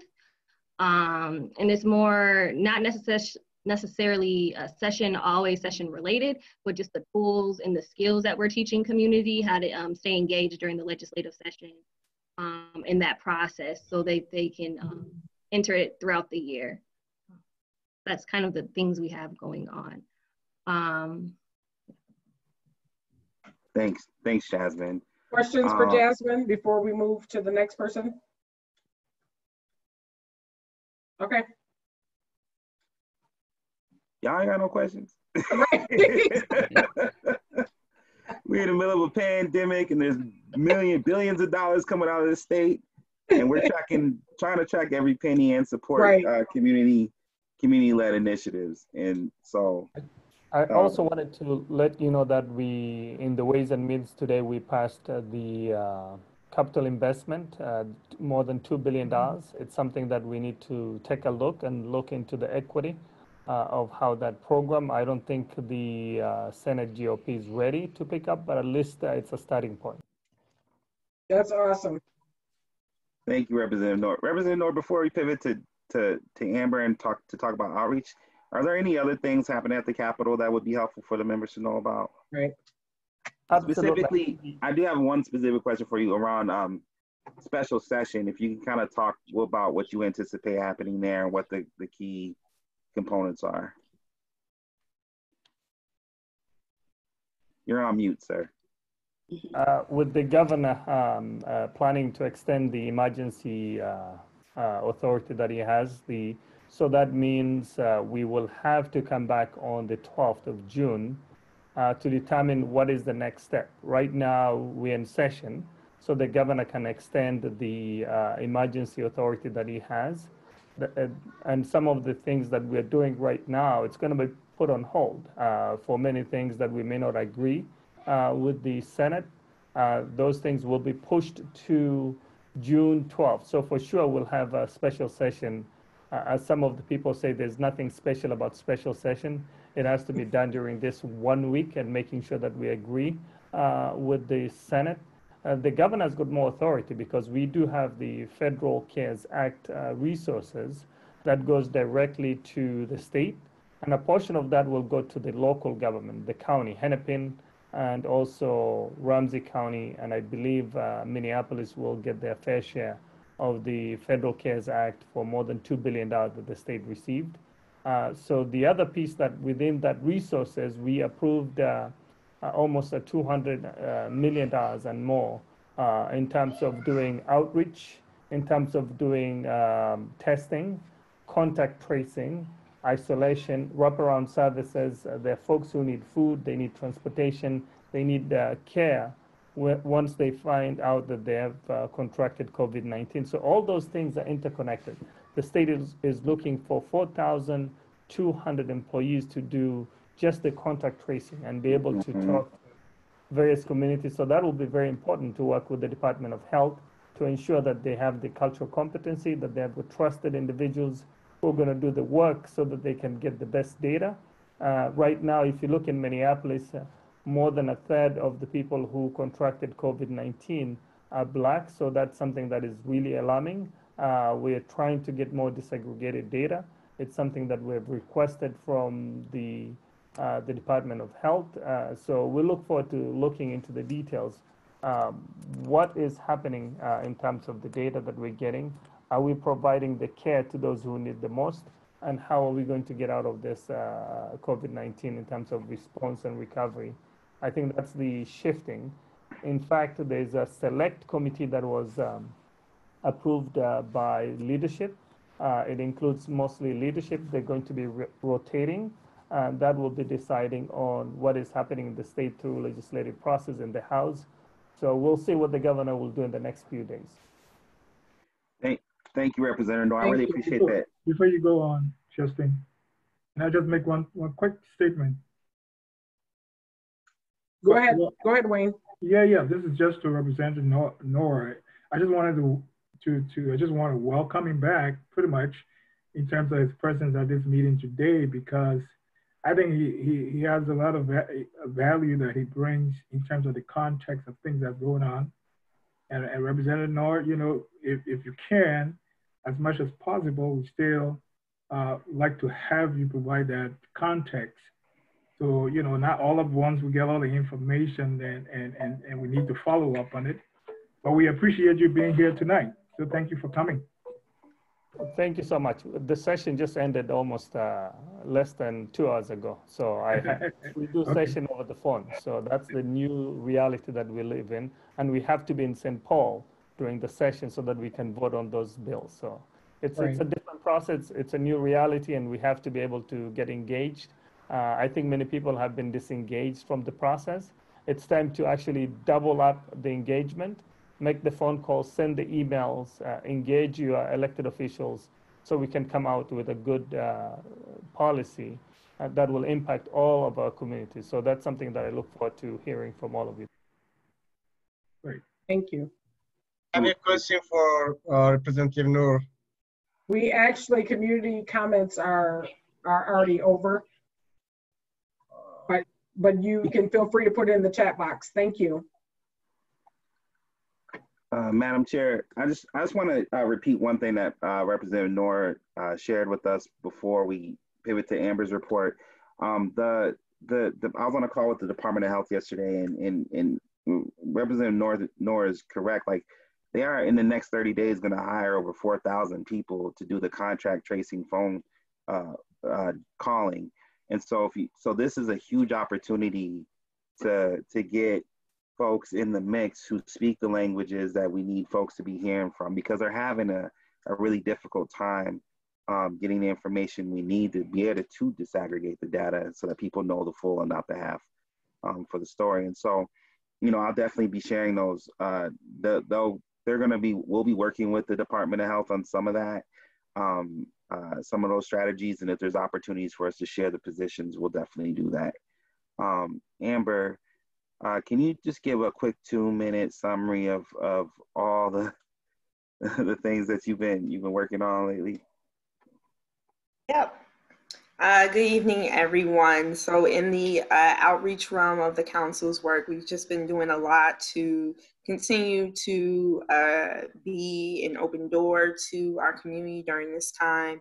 So we did at least 3 weeks of constituent calls going through past attendees of our list. We made 120 dials, and we had about 32 people pick up. So that's about, close to 30% response rate, which is really good for kind of cold calling. And overall, most people are managing pretty decently for the conversations that we had. And people were very appreciative of the fact that the council was reaching out. We just were saying, like, we're just checking in on you, seeing how you're doing. If there's anything you want us to know as we're, working at the Capitol every day. And so we had some great conversations, and people really did appreciate what we were doing to just reach out and to let them know that we are a resource. So we did that. In addition, throughout this pandemic, we have triaged a lot of conversations with community and a lot of work that's been happening in community. So this was just a lot these past couple of weeks, we've been doing a lot to just kind of compile that feedback. And a lot of that has informed the layer that I know Justin will talk about later on. All of that, all of these policy points that we're pushing are informed by various community stakeholders across the state. And we will be following up with those stakeholders after the release of the layer, and hopefully being able to bring them in direct contact with state leadership. We also did some outreach support with the governor's office. They had a call last week with barbershops, salons, nail technicians, tattoo parlors, and we support that call, as that sector is really important in our industry when it comes, in our community when it comes to business. A lot of businesses in our community are in that sector, and I think that call went pretty well. There was a lot of unified response in the different things that this industry has already been doing to keep people safe before the pandemic. And so that was a really great conversation, and we appreciate the governor's office for reaching out and having us support that call. We're also, with the statewide outreach, we had a really great statewide call last month. A lot of great engagement across the state with our partners, and we also had some folks who are working with folks in Worthington be on the call and to give us a status update. And since then, we've just been triaging a lot of conversations with folks on the ground there and also at the state as well as that situation develops. First, that happened, that outbreak has spread in Nobles County, but it's also happening in similar situations in Stearns County and Benton County throughout the state. So we want to really keep an eye on what's happening in these communities with these workers and community members that are affected by the outbreaks in the meat packing industry. And just to wrap up, Jasmine and I are going to be working, the whole council, but definitely working on putting together the session debrief, and that's going to be like the jump off for our summer outreach strategy, which we're still putting together, but we know will be largely informed by this pandemic and its effects. So we want to increase our outreach in the summer to really make sure we're taking stock of the residual effects of this pandemic over time. So if there are any questions, I'll take them now. Thank you, Amber. Does anyone have questions for Amber before I jump in? All right. So, Madam Chair, I'll make my remarks brief. So, first, I owe the council an apology. I'm reworking the monthly memo I've been sending to you all, and so because there were no action items, I did redo it. I'm happy to send it out after the meeting, but it's just I apologize I wasn't able to get in your inboxes. So A couple important, like sort of high level things that are going, obviously, I'll get to the letter in a moment, but some things that I want to make sure we cover is just that we are in the process of starting our work plan. And so this Friday and next Friday, staff will be working on work plans, identifying different buckets of work that we're all operating in and getting things going, since we've been kind of like limping along for a while. And now I feel like with full staff capacity, well, Natasha's leaving us next week, but with full staff capacity right now is a good time for us to sit down and really plan out the next couple months. So I want to just give folks a heads up that that's coming, and I'll be providing a report on that. Some important dates that folks should remember is just, so Jasmine had mentioned her legislative training on Tuesday night next week. Obviously we have the statewide call earlier in the day, which council members are welcome to join. And then Monday night, we have the council retreat. Also on Tuesdays, I'll continue to do my ED office hours. Last month, we had 10 people on that call, and I anticipate we'll continue to have pretty solid turnout for those calls. I want to talk just real quick about the 40-year anniversary. I met with Jeremiah Ellis, who did this really great oral history project on the Stearns Club in St. Paul. And he and I have been doing some research just on looking back at some old reports for the state of Minnesota. We found a report from 1945 on the quote unquote, the Negro economic picture in Minnesota. And it gave us an idea really to really think about an oral history project for the council in place of the 40th anniversary celebration, which I don't know that we're going to be able to host a gala this year in the middle of a pandemic, nor do I believe, I think that would be the safest thing to go, but working with the list that we put together from all the way back in the 80s of past members, an oral history project where we're doing roundtables and individual interviews and hiring a consultant to compile that history and put together a report and an article is the direction I'm leaning. And we have a meeting on Thursday with council members to discuss what that could look like. I'll come back. I'm gonna do the leadership letter last. A couple quick reminders for this body. One second, let me, okay, a couple quick reminders for this body. Next month is June. A couple things happen in June. So you have your council elections in statute, or in bylaws, I believe, it says you're supposed to do your election in June. And so I'm just, as the executive director, I'm reminding you all to make sure you put together a process to pull that off so that we can have officers going forward. I also anticipate some new appointments in the next couple months. I'm checking in with the appointments folks at the governor's office to see where they're at in that process. Jasmine and Amber talked about the session debrief. And just as a reminder, fiscal year 20 comes to a close on June 30th, and fiscal year 21 begins on July 1st. And so I'll be requesting to do a budget presentation like I did last year to the July full council meeting. So before I get into the letter, Justin, you said you're going to do the budget June or July? July, at the July meeting, because in June we'll still be closed. We'll still be in fiscal year 20, and so gotcha. I want to get through fiscal year 20 and do the report in July. Okay. Any questions before I talk about the letter that we're sending in tomorrow? Nope, I would say you can go forward with the letter. All right. So the letter that we're submitting, simply put, we convened a group of stakeholders over about a month or so, just checking in with a bunch of folks on letters they were sending to the governor's office, frankly. And so once we got all those folks on the call together, we discussed if it would be strategic for the council to submit a letter supporting all of those proposals. And the answer and feedback we got was yes. And so I've drafted a letter with Reggie and staff's input. I sent the close to final draft to Narita today. Were you able to review that, Madam Chair? I sent it at like 5 o'clock. You're on mute, ma'am. I was at interviews all day today, so no. Okay. It was last minute.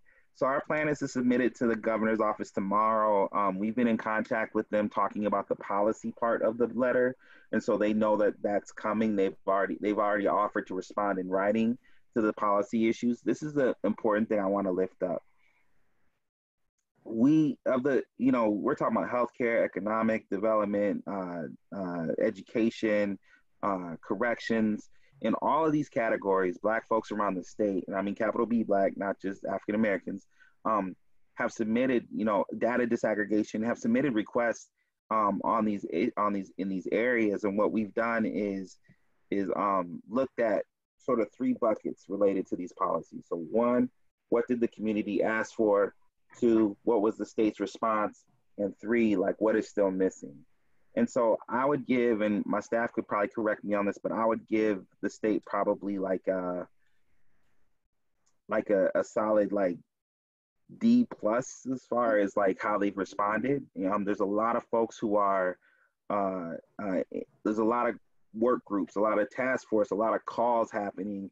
And so there's a lot of communication happening, but the political will to really fully address the issues concerning our community still hasn't been developed. And so part of the reason we're submitting this letter is to help develop and build some of that political will so that these folks understand that what's good for our people is good for everybody. And so that's really the tone of the letter. I wanted to be specific in the letter to say that, the one, coronavirus is not, or COVID-19 is not specifically, like Black folks aren't like dispositioned to be infected by it. However, because of the racial disparities that existed in our state before, we make up the disproportionate, y'all heard the unemployment numbers, the death numbers, the infection numbers, and frankly, the essential workers who are keeping the economy going right now. Over 40% of them are Black last time I checked, and that number's had to gone up by now. And so look at the hiring strategy that DHS is looking at doing around bringing folks on to call people to do the tracing. That's 4,000 jobs, 4,000 essential jobs, and we still got an over 30% unemployment rate in the state. Anyone who's looking at those kind of circumstances and issues and realizing that, the state and our local governments have been overwhelmingly responsive to this COVID problem, but have failed to address the disproportionate impact it has on our folks, knows that like we have to call that out. And so that's my hope with this letter, is to say thank you for the help, Governor. Here are some ideas from community that you already heard about. Please make this final push to get things done during special session, regular session, whatever session you can get things done through. So that's the frame up of the letter. The most recent draft is with the chair, and we plan to submit it tomorrow by like 1 o'clock. We'll be putting together a press release and sharing with the media as well. Narita, let's follow up offline, and you can let me know if you're interested in doing media contacts. Okay, and I'll look at it tonight so that you guys have my feedback tonight versus the 9th hour. So, were there any action items? Because I know we had noted that, and was there any action items or no? Okay, so that could have been stricken from, from the. Yeah, I just need y'all to comply with either your own bylaws or the law and do your election next month. Okay. Yeah. No, that's good. Any questions for Justin? Oh, go ahead, Wayne. I'm sorry. Yeah, but Justin, the question is just around the letter. Do you all have some expectation as far as getting response and responses back, and how do you act upon it? Is there any strategy in terms of what you expect from those who are sending letters out to? Yeah, absolutely. That's a great question. So as you can see, just from the response that we're getting from the commissioners coming to the council meetings, and the fact that we're on, and this is another issue that we do need to talk about, is that we sit on a lot of committees and a lot of calls right now that we frankly don't have capacity to be sitting on. Like, state government is being fully responsive to this agency. When we call, people pick up the phone and they respond. Commissioner Malcolm and I had a call scheduled yesterday. Unfortunately, she had to step off. Hamza and Steve missing this meeting, I know that matters to them.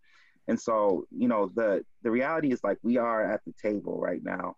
And I fully expect, and I've already talked to multiple staff in the governor's office about this letter, I fully expect that they're willing to do 2 things. One, meet with our stakeholders that help put together the policy. So once again, strong people don't need strong leaders. No one needs me to speak for them. Let's just bring them to the table and have them talk to the governor's staff and the governor directly.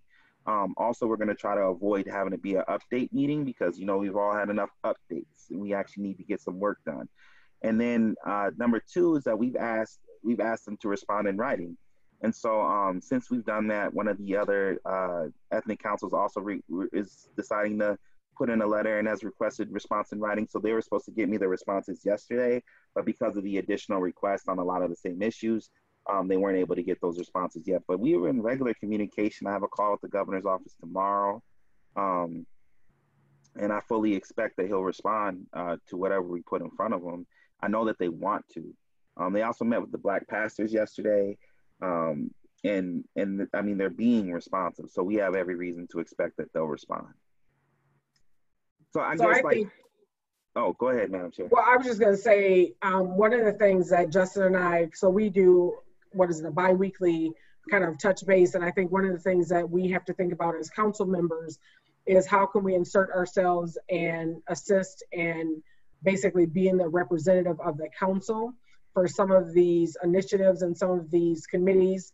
You know, we recognize that we all have full-time job. You're able to do something like that, whether it's a rotation, whether it's some type of call that we can make. But I think it is important for our presence to be there to let them know that, you know, we are being a part of these conversations.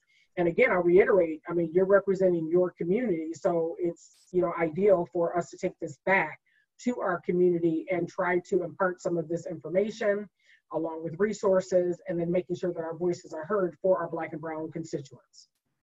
Right, no, you're right in that regard. Definitely, I agree with that. And Justin, you talked about meeting with the Black church leaders or something like that.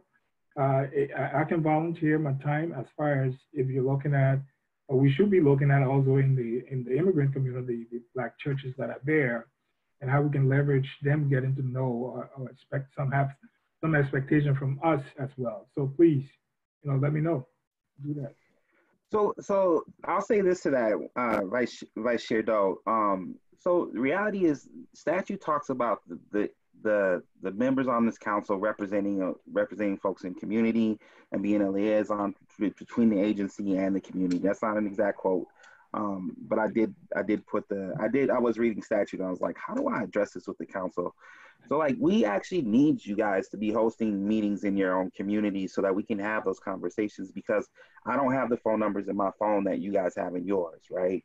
And Dr. Lawson, I would just hold up as a shining example on this point. I mean, I spent all of 2018 going to every Independent Day, African Country Independent Day that she could think of to invite me to. And I've really appreciated that, one, because I got to learn and meet a lot of folks in the community. But beyond that, it's one thing to experience what's going on in community. It's another thing for council members to convene folks that they work with in the community, to have a specific conversation about the work of the council, and to get people connected to the work of the council, so that when we do have stakeholder meetings, that they start to become a lot more expansive. I don't want to put Amber on the spot, but I don't know that we have the highest viewership on our Facebook event tonight, right? And I just wonder how many council members are putting that information out into their communities, making sure folks know that this is where you can come and hear from the horse's mouth. I'm not calling anyone a horse, but you can hear literally from the commissioner of DLI what they are doing to address the concerns in our community. This is a huge resource for our communities. And I want to challenge, you know, dare I say, agitate a little bit with the council members that it is your responsibility, if you will, to make sure that the folks that you know in community are at the table, and staff will do whatever you need us to do to get them there. So right. I just want to throw that out there. And I know you all have jobs. I know that you're dedicated to this work. I'm not trying to lecture anybody, but it's a conversation that we don't have enough, and I want to make sure that we do have it. And maybe that's something that we can add to June's council meeting, is what are some ideas that we have that we could leverage, you know, community engagement, so to speak, so that it's not solely on staff. But if again, and I'll reiterate, if your jobs are flexible, I understand everybody does not have a flexible job. So if your jobs are flexible, because typically these meetings are during the day, And so that would mean you would have to take time out. You know, Dr. Lawson, I think about you, and you're in a school. You can't just up, jump, and leave, Right. when you need to be, present on, at your institution. So, I mean, I would just say that this does warrant further dialogue, further discussion. I'd love to, table this discussion and kind of really engage in it, next month, and really talk about what does FY21 look like as far as how we are a little bit more indebted, if you will, or not indebted, but more embedded into the community, and being able to show up for some of these initiatives, some of these committees, because best believe after COVID-19, there's going to be more engagement that's going to happen.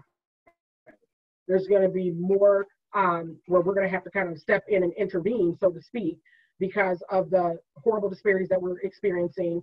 I won't even go into the educational pieces that there's still people that haven't even logged in to their distance learning from a K-12 perspective.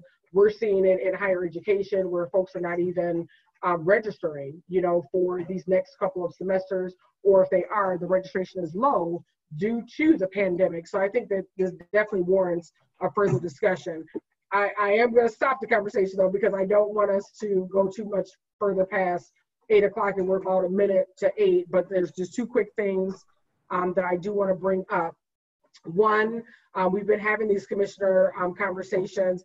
We somewhat, the executive committee kind of somewhat outlined for I believe we hit the remainder of the year, if I'm not mistaken. We throw out lots of ideas. I know June, we are looking at potentially bringing on, now correct me if I'm wrong, you all, is it education in June, or did we push them to August? No, they're June and they're confirmed. Okay, so we have someone from MDE and we have someone from OHE that will be coming. Shakira, is that correct? We confirmed someone from OHE? We confirm both? From OHE, no. Commissioner Olson wasn't sure if he'd be able to make it because depending on how long the stay-at-home order goes, he may or may not be in Nebraska. I did reach out to his office to see if somebody else could go in his place. From the Department of Health. Okay, and then we also talked about bringing Commissioner Malcolm, which we see her daily on TV, but I think that would be advantageous to bring her on and hear specifically how is this impacting the Black and brown community. And we also mentioned some other ones that what we can do, and I know Shakira kind of captured some of that, so maybe we can just send out a broadband email, to the council members of who we thought of, and if there's other people that you all would like to see, So the other thing that I'm gonna jump to before we adjourn is the pandemic update. So we already kind of know that it's gonna be extended. So for June, we are already looking at this modality for our June council meeting. So just keep that in mind that we probably will be doing another Zoom call for June because our next meeting is June 9th. And provided that it is extended, then we would not be able to convene anyway. So we wanted just to kind of make that noted. Are there any announcements that I'm missing? Awesome meeting, you guys. Madam Chair, thank you. Yes. I have one announcement. Okay. Council members, please read the bulletin. Please share it with your people. There's tons of information in the bulletin, and staff work really hard on it. I just want to make sure, even if you just shoot us an email back letting us know you got it, and if you had questions about any things in there, I just really want to pump the bulletin because we're sending it to 3,000 people across the state, and I would love to see that show up in your networks as well. So every Friday. I read them and I make comments. Maybe you guys. Yes. Oh, I have an announcement. We have a town hall meeting. Talk about council members being out there in the community. Yeah. Nigerian town hall meeting at 10 a.m. on Saturday. Okay, where Dr. Lawson? I think I'll send the link. We haven't gotten the link yet. Oh, it's not a Zoom meeting, Dr. Lawson? Oh, it's a Zoom. It's a Zoom meeting. Oh, okay. So any other quick announcements? Go ahead, Jude. Yeah, so we here in Brooklyn Center, Brooklyn Park, African community, we have a task force, and we are working with different community members as well. So we're planning of having a bike ride to Minneapolis and St. Paul. We're still working on that. It might come up within 2 or 3 weeks. So I will send out the information as we have a solid plan on that, and like everybody to join us. All right, awesome. So with that, if I can have a motion to adjourn, it is 8:03. I moved. So Is there a second? Yeah, moving. A meeting is officially adjourned. Thank you all so much. You guys have a good night. Yeah, see Do your y'all. per diems. Do your per diems. Okay, we will. Bye. Thank you. Bye-bye.